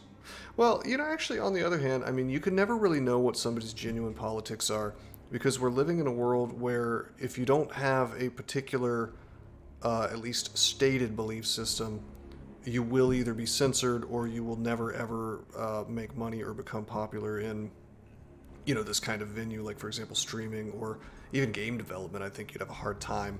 Uh, I think, God, what is it? There was this one guy who got canceled from basically everything because he was pro-life, and he was just like some random game dev dude, and you had every single company that had ever worked with him came out of the woodwork to shit on him for it. So basically, you're just not allowed to hold an opinion publicly, to the right of Karl Marx, without having just a horde of losers try to ruin your life. So you have to wonder how many of the people who purport to have these ideas actually believe in them, or is it just like a cynical, well, gee, I don't want to be unsuccessful, so I have to state these opinions, you know? I mean, that's the thing, Loveworm. It's just like, when what's basically happening is, if you want to make money as a public figure of any sort, or you want to be popular, whatever your goal is, what you've got is a metaphorical gun to your head, and you've got this like lefty dude saying, "Well, it would be a shame if something happened to your career. You know, better subscribe to the exact opinions that I have." And it's a fucking shame, really. And it's why I've structured my whole life that I can make money in a way. Like, I do streaming for fun. It would be nice to make a bunch of money off of it. I don't particularly care about becoming popular, but you know, I do streaming for fun, and it's just like I would never in a million years cop to being against the gestalt if I was trying to make money off of this, or if I was trying to become popular or anything like that, because you just can't. You're not allowed to be a dissident of any stripe, not even a little bit. Even the smallest thing, if the wrong person finds out, you're just doomed. So it's one of the reasons why I'm currently out in the middle of nowhere, starting up a farm. You know, it's because I'd like to be as self-sufficient as possible. You know. Snowballed into peer pressure. It's beyond peer pressure. It's like peer terrorism is what I would call it. I mean, it's kind of hard to even... I would have to go on about a 30-minute rant to even scratch the surface of how bad things are in terms of just not being allowed to hold an opinion that is not held by mainstream, I guess, journalists in this country. Like, if your opinion disagrees with CNN, good luck doing anything. Peer police state. There you go. Peer struggle session. Peer gulag. Alright, when a character, blah blah blah, level up, receive attribute points and ability points. 6 attributes to put points into: physique, finesse, toughness, conviction, insight, and mind. Okay. Not exactly the special system. Each one contributes differently to your character's combat statistics. Each class specializes in 2 attributes that increase their power. That's neat. Kind of like D&D favorite attribute or whatever. Pure blackmail and extortion. Pure, yeah, something. I was going to say something, but I probably shouldn't on Twitch. All right, I hate thinking of a funny joke and then realizing that it could get my fucking account banned, and then just having to shut up. It's mid-sentence. Yeah, Naughty Badger, sorry about your connection, brother, but you can check the VOD later. It's a drain on the human soul. It really is. It really is, because it's just like, every time I picture that little meme of the Warhammer 40K guy tamping down the sign with a hammer, the one that says "No fun allowed," you know. You got to keep things fun as much as possible, and it's very difficult to do that when you're in like a conversational minefield, so to speak. Each class specializes in 2 attributes that increase their power. This is denoted by the bronze star next to the attribute. Warhammer 40k is a victim to that too. I've heard. Ability points are used to upgrade or alter the effects of a character's abilities. Okie dokie. Leveling up, you'll unlock new abilities for each character. Each class has 6 abilities to unlock, though they can only equip 4 at a time. I hate fun, by the way. Based. I had fun once. Fucking sucked. You're not required to spend your points right away. You can access the level up screen later in the management menu. All abilities can be viewed, equipped, and upgraded by going to the abilities tab. Okay, I've seen that.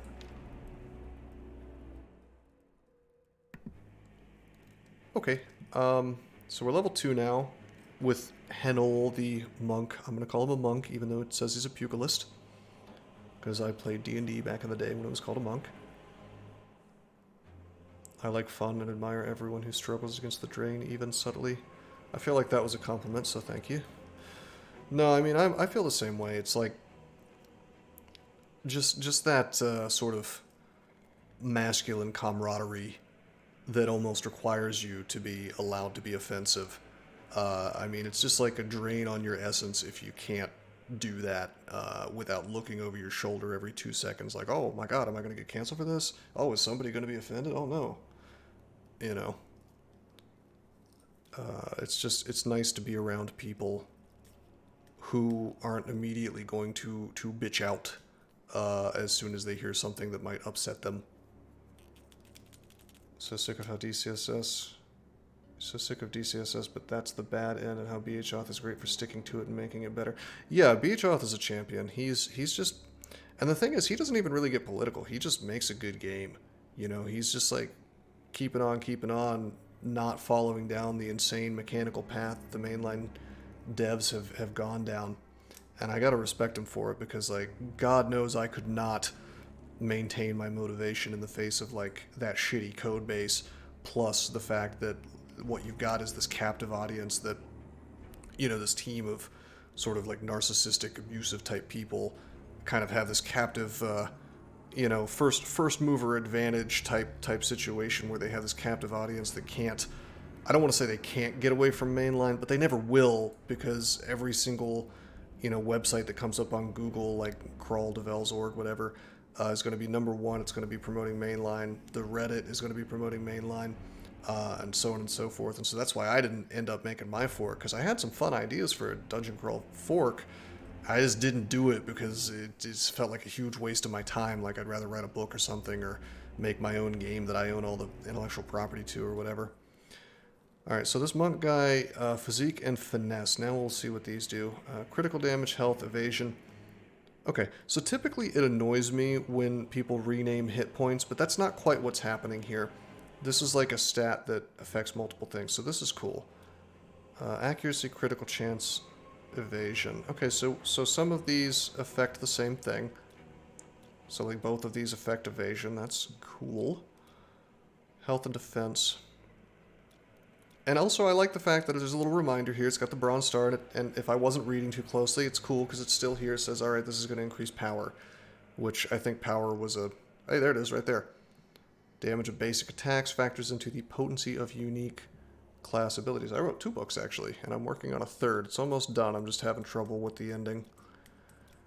Not really the ending, like the final action scenes, I guess. I know exactly how it's going to end, but I think I'm going to have to cut... I'm going to have to carve certain parts of it out, maybe. We'll see. Things kind of come into shape for me a little more as I write. Non-fiction and more of a manual. Oh, that's cool. Like a tabletop type thing.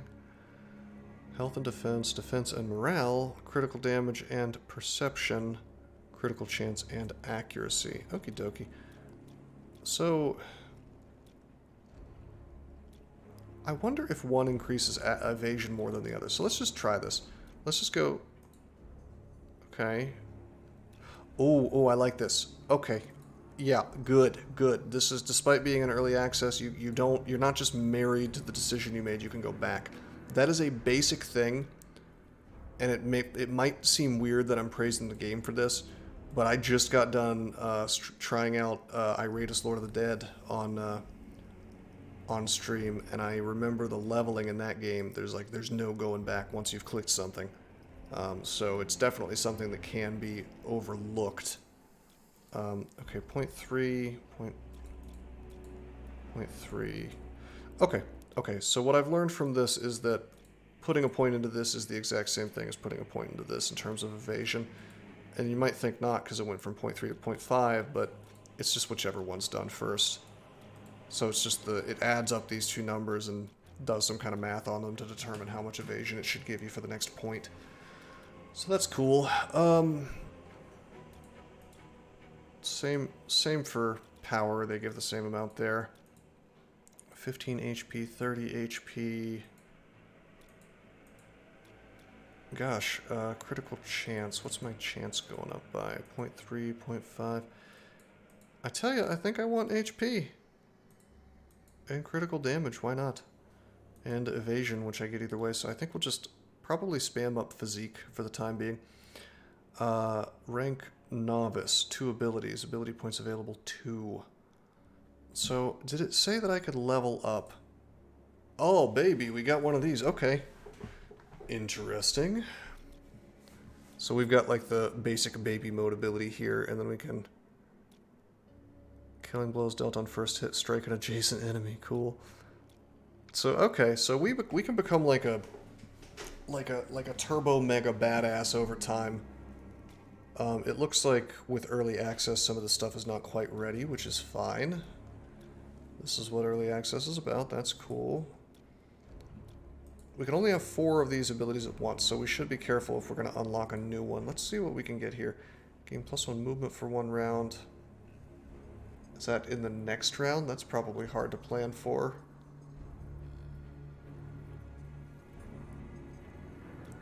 That could be, yeah, or in that might be the case. Supersonic kick. Targets are pushed back 2 cells. That's exactly what I was looking for. I was like, there's got to be one that increases the length that you get kicked, so I can, you know, send people into the pit 300 style. Crippling blow. Some would say that's bad language too.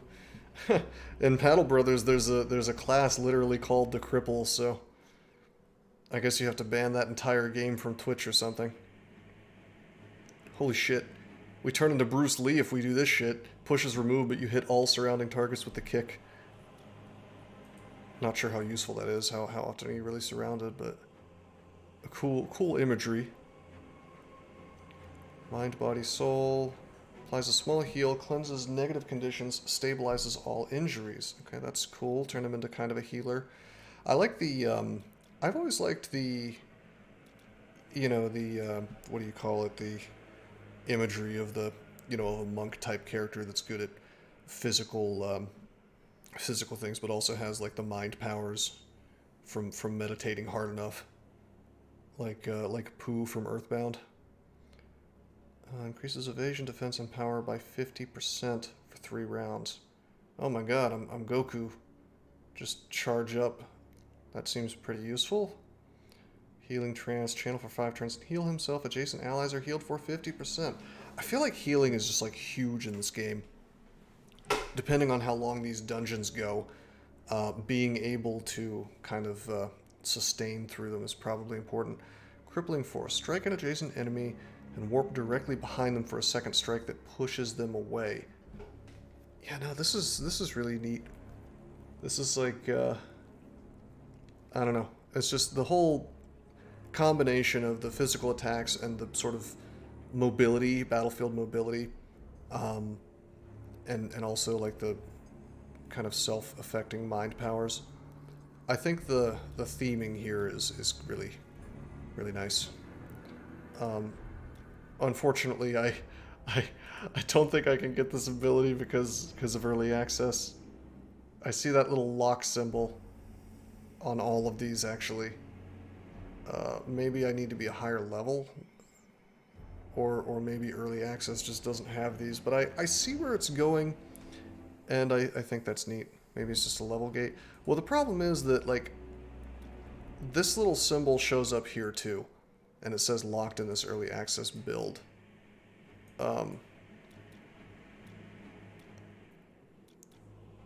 But I may be right. Maybe that is a level gate and they just reuse the symbol. That wouldn't surprise me. I wouldn't blame them for that, really. But I guess we're leveling up one of these. Charge +1 potency. I mean, honestly, I think I just want to increase potency here because this thing attacks twice, which is really, really good for increasing damage. But then again, I only get... Huh, this is interesting. And I get 15% for this one. I get 25 here. I don't need to plan ahead because I literally can't get these in this version. One additional charge for this ability. Oh, that's sick. I wonder if you get this, does that mean you're... Like, for example, if I go down this path, can I not go down this path? It's interesting.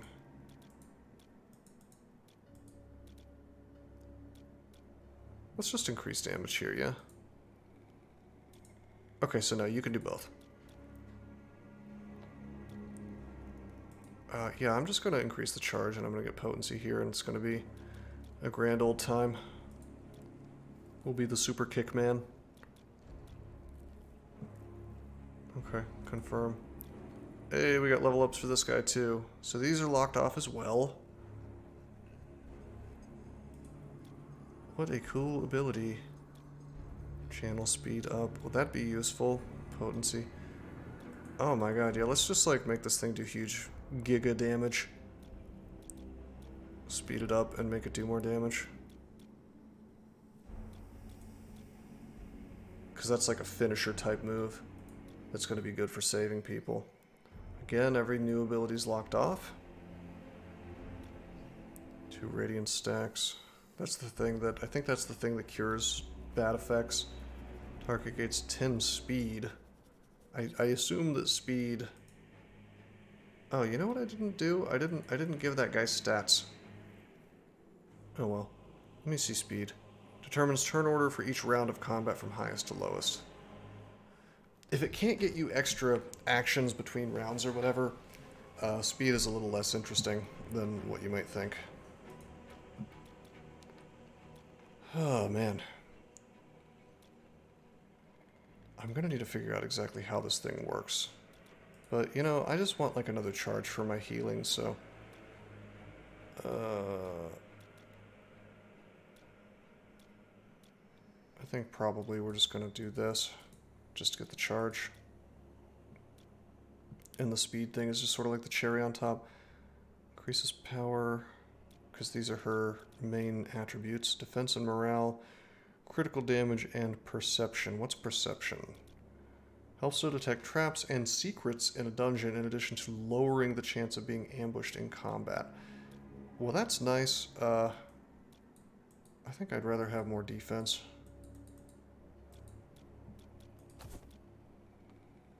Okay. So we'll go back to this guy. Go back to his abilities.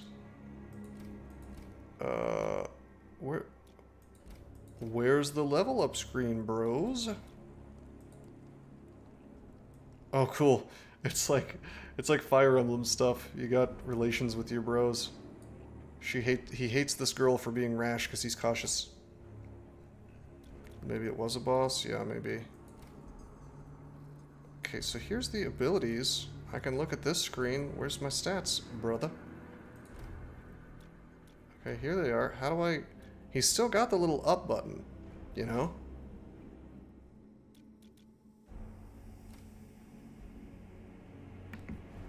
Am I brain dead? What's going on here? Abilities...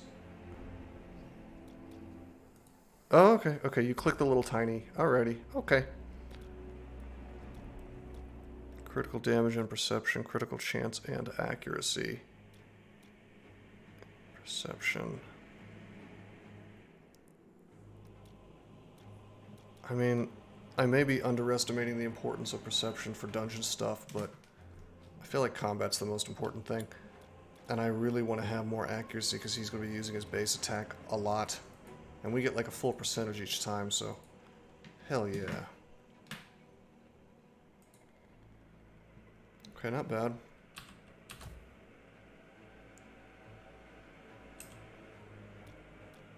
Well,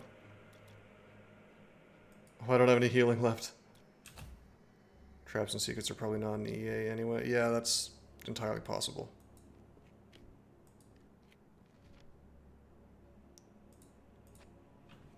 Muffled shouts and ringing steel reverberate down the corridor toward you. Yorick unsheaths his lance, motioning the rest of you forward as he breaks into stride, barreling toward the sound of battle. Hell yeah. I don't think bandages heal. I think they just remove injuries.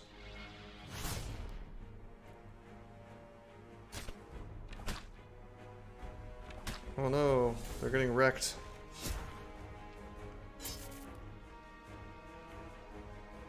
Hey, yo, what up?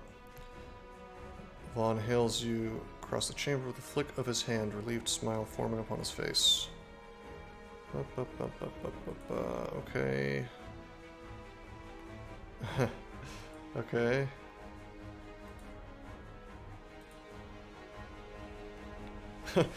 I don't expect the structure will hold out much longer, badass. That's me.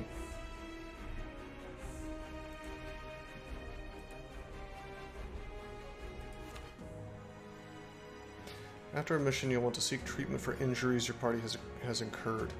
While an injured character can still fight, injury penalties make them less effective.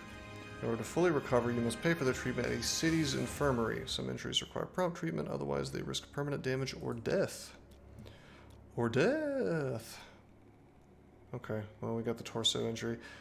So I wonder if that's indicative of the average size of a dungeon or not. I bet you they get bigger. And then you really have to, because like I didn't explore the camping mechanic, I didn't really do much with the scouting mechanic, but the timer seems pretty tight on the hardest difficulty in terms of you're going to be incurring a lot of those time, problems, whatever they're called.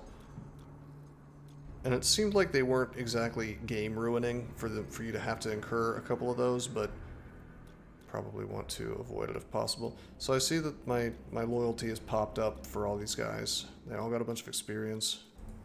We continue. We found some scrap. We found some cloth wraps. Yeah, Sunslayer, I decided to start out on the absolute hardest difficulty because I wanted to be a real man, you see. Okay, actually, Loveworm, you were right. Bandages apparently do heal a little bit. Although, I wonder if there's any reason to bother. If you're leaving the dungeon anyway, I wonder if there's any reason to heal. Okay. Let's see the town screen. Oh, this is pretty. Okay. This is like...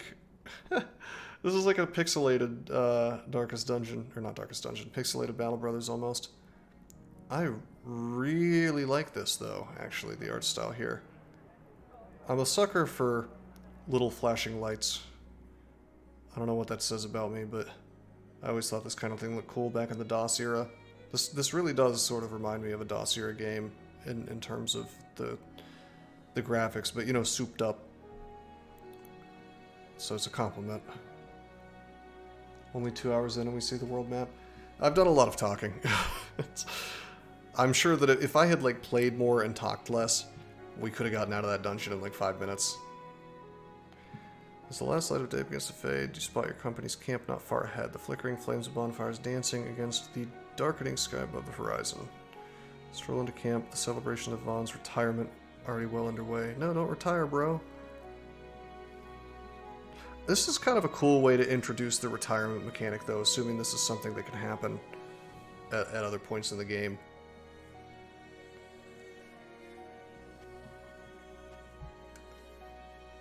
Okay. Okay, brother.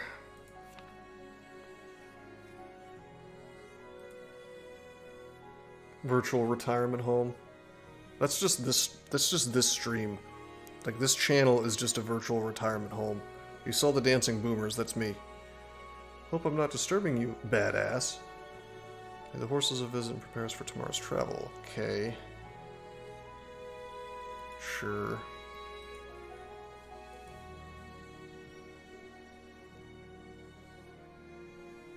Uh-huh.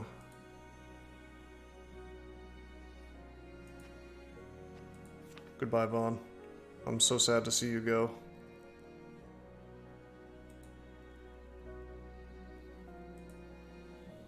Retirement means they live happily ever after. I mean, he's not gonna die as a mercenary, so I assume so.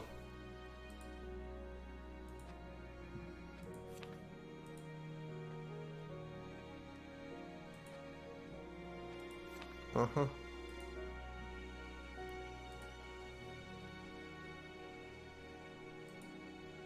Okay, we've got... This is our new... This is the replacement for Vaughn.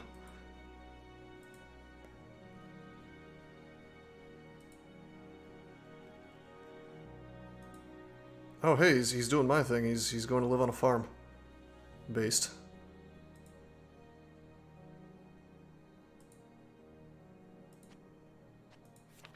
Uh-huh.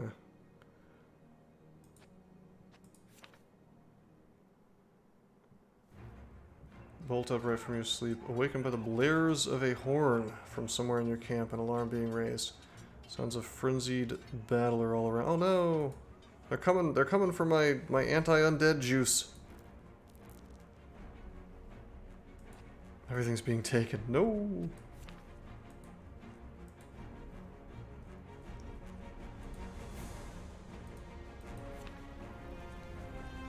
Okay.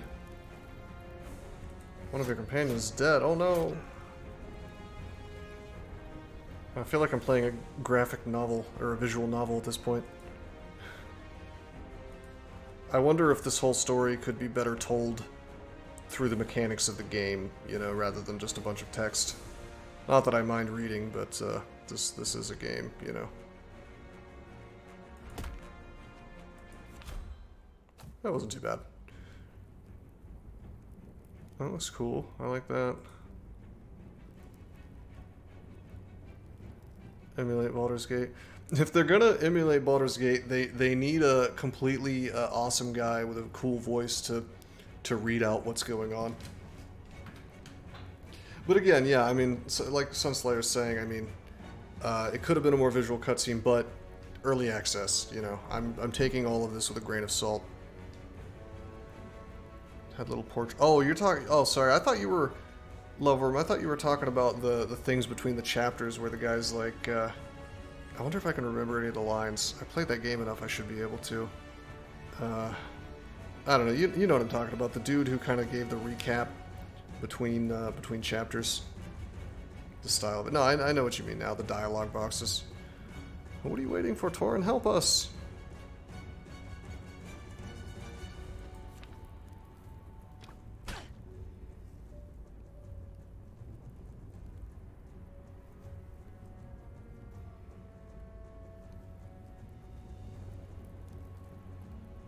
Oh no. We're being deleted, like Final Fantasy Tactics. It's a betrayal. Honor achieves little in this world. Unfortunately, probably true. Alright, I can't reach any of this guys, so it's probably best if I just wait. I have my abilities back, and I'm fully healed. So, I'll just wait. Okay.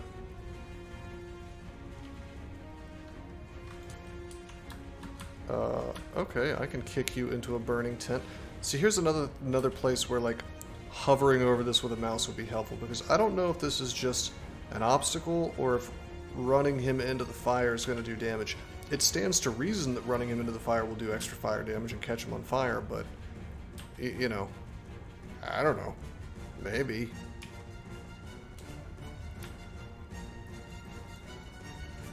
Okay, I wonder, let's see. If I use conduit, it's not even showing up on the screen in terms of when. Which is weird because I upgraded conduit to reduce the channeling time by 1. So I wonder how come it's... Oh wait, no, it's right there. I'm just blind. Yeah, okay. Okay, okay, okay. Alright, well there's no avoiding this particular guy. Why don't we just, I'll get next to the adventurer because he's gonna be, I'll get close to him anyway because he's gonna be dead. Wait, how much move does she have? 3? 1, 2, 3. What if I move... We won't kick him into the... Actually, this is kind of annoying. I'm just gonna... Do I want to wait? See, what I'm trying to do is I'm trying to move here so I can set up a flank and then kind of get the best of all worlds. But I also want to move this guy up and kick, but... Is that even going to happen? 1, 2, 3, 4. I can't do that if I've got him next to it because it'll kick him as well. I want to see what kicking him into the flame does, so we'll just give up on the flank. Conduit this guy and eat 1 lightning bolt. Okay.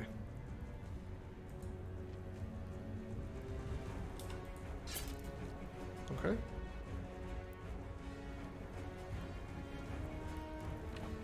Ah, too bad, I'm behind the cover. 1 shot, baby.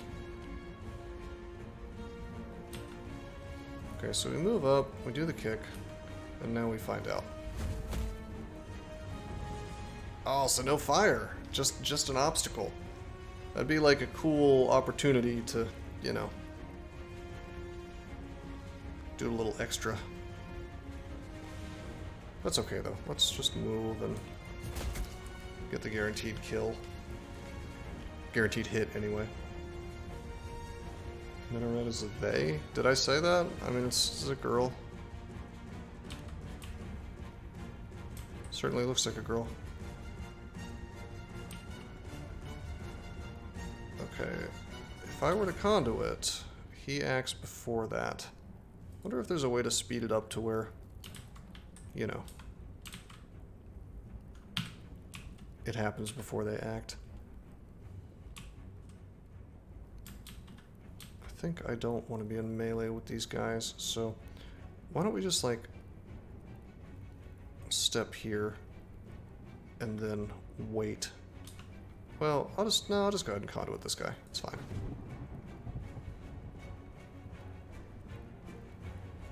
Yeah, you probably should collapse into the tent and then catch on fire. Yeah, I mean, but that's another thing. I mean, I don't want to keep repeating myself, but it is early access, and I think that, you know, some of these things, what they've done is they've built a system, you know, and now they can add things to that system and play with it, and it just depends on how far they want to take it. Maybe we'll get a second chance to figure out what this does. So I took some damage and an effect played. And there's the shield. And now, okay, we have a shield. Can absorb 89.6 damage. It's also made by 2 to 3 guys. It's pretty cool.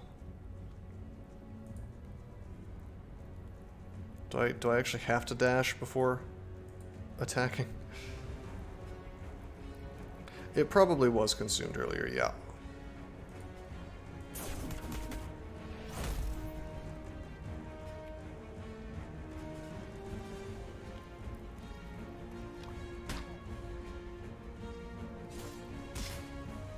Oh, shoving me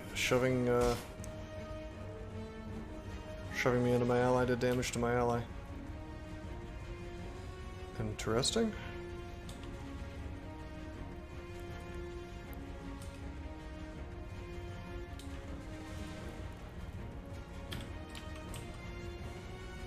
The worst weapon design. It doesn't look very practical. I'll put it that way. Okay, what do I want to do here? I could kill the enforcer, but I think I would rather one-shot the marksman.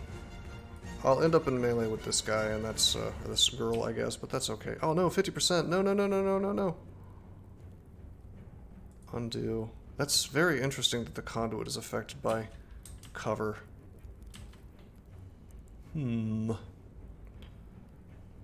Okay. 1, 2, 3, 4. Okay, I'll step here. Set up a flanking opportunity for this guy. He should be able to one-shot him.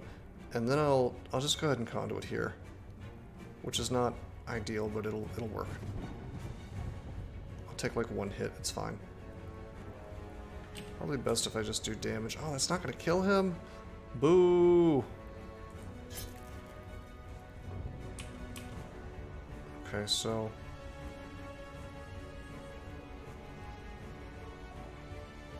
Curious if... We'll go here. I can still undo, right? Yeah. That will not kill him. So we'll undo. We'll go here.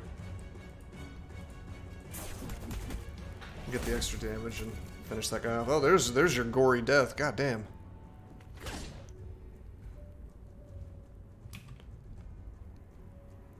Oh, she got the flank on me. Okay, well, because of my speed, I get to kill this guy before he gets another move, so we'll do that. And she just kind of flanked herself there, so that's cute. She is considered flanked, right? Oh, maybe not. No, there it is. There it is right there.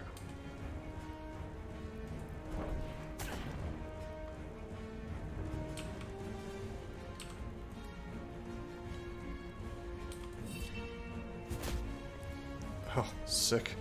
It's a good crit.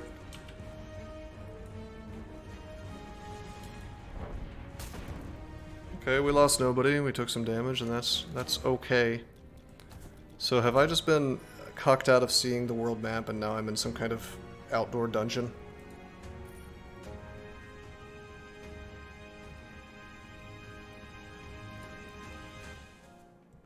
Thank you, Sunslayer. A mouthful of dirt. Uh-huh. Who was Torin, badass? He betrayed us. Yeah, we just saw that happen.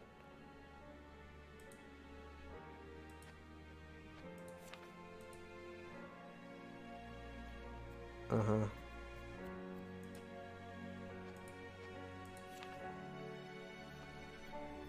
Okay.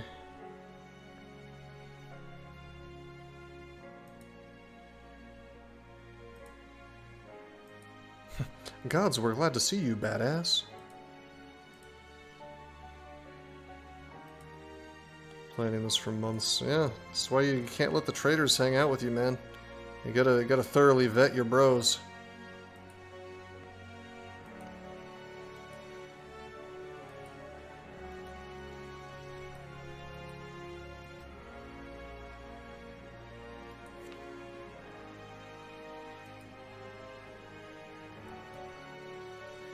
And fell asleep. What happened to one of those guys? Started off with 4, now 3. He was just like absent for that fight because he was somewhere on the other side of the camp. We apparently just got betrayed by half of our company.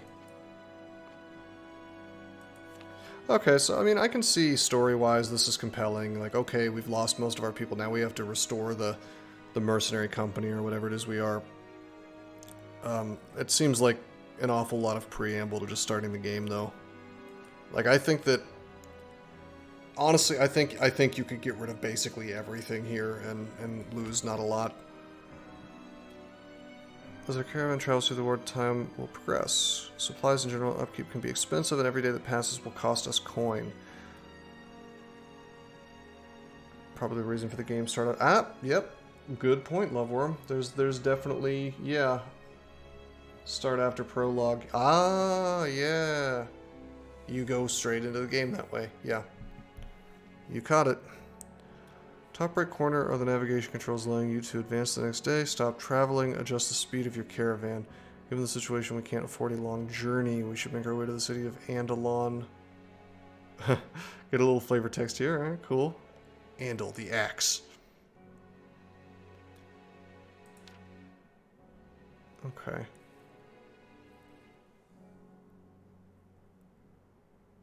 So is time passing right now? I guess it's not.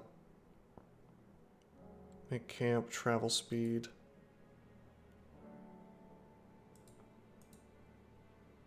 That's probably just if I'm moving.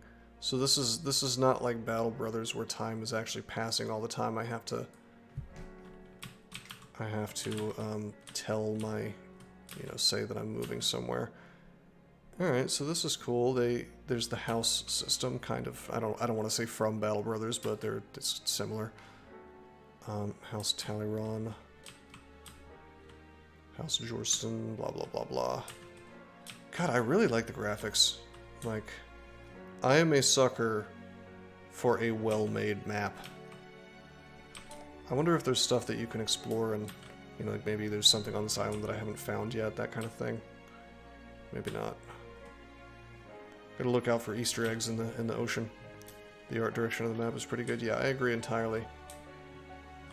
It's just fun. I especially like the view at night. It's clear that some work went into this. Here's the Great Wall. We don't get to know what's to the east, apparently. Like it more than the dungeon, I agree. I don't think the dungeon looked bad, but this is blowing it out of the water. Alright, well, I have been streaming for a very long time. I had hoped to kind of explore every little aspect of the game today. But I think it's probably going to have to wait until tomorrow, maybe. I might... Yeah, I'm probably going to stream this a couple more times before I move on to something else. Because this is pretty fun, and... I don't know. I think there's a lot going on here.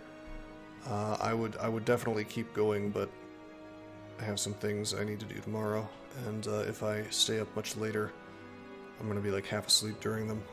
So yeah, no, we'll go back to this save and we'll fool around. We'll go to Andalon, and actually I'll just go ahead and 11 days. Okay. In case I needed to know the history. Nothing but tutorial. Yeah, sorry. I mean, I am partially to blame for that on account of talking a lot.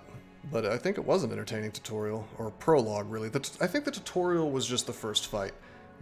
What we've seen so far is the quote-unquote prologue, which you can skip if you want. I just want to see some of these UI things before I quit, actually. Don't make me read more. Blah blah blah blah blah. Okay, yes, fine. Just let me see the mechanics. That's what's interesting to me. So we spent several days at the inn, apparently.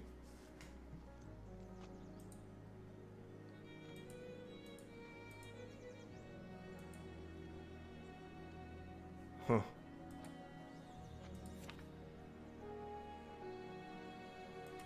Huh.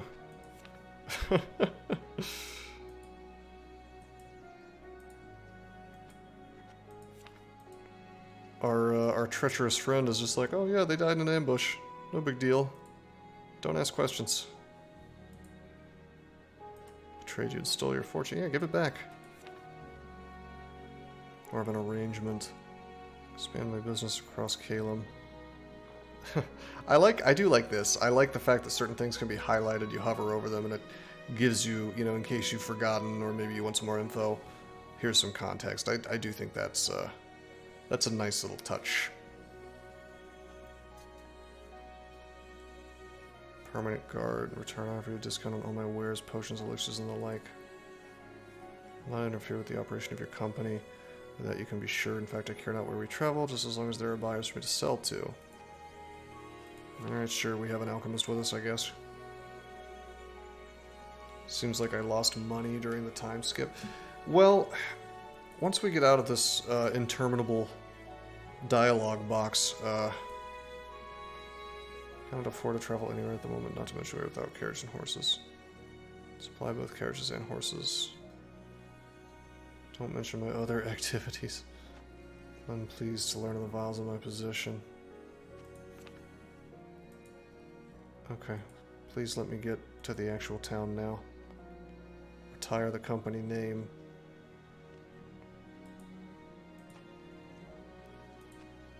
Bitcoin Boys always had a nice ring to it. Ye old Bitcoins. Medieval NFTs. Do not copy-paste.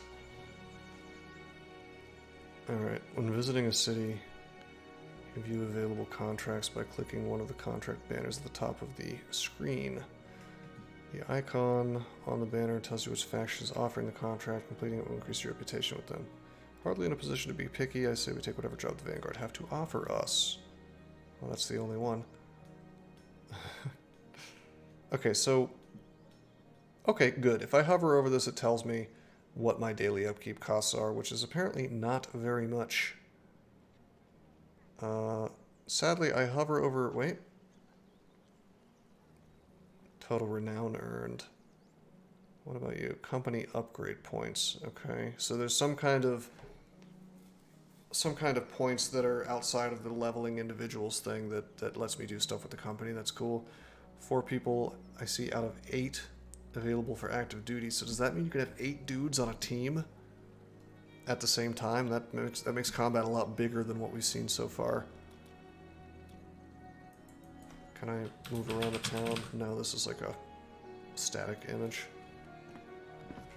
Oh, somebody had fun making this art.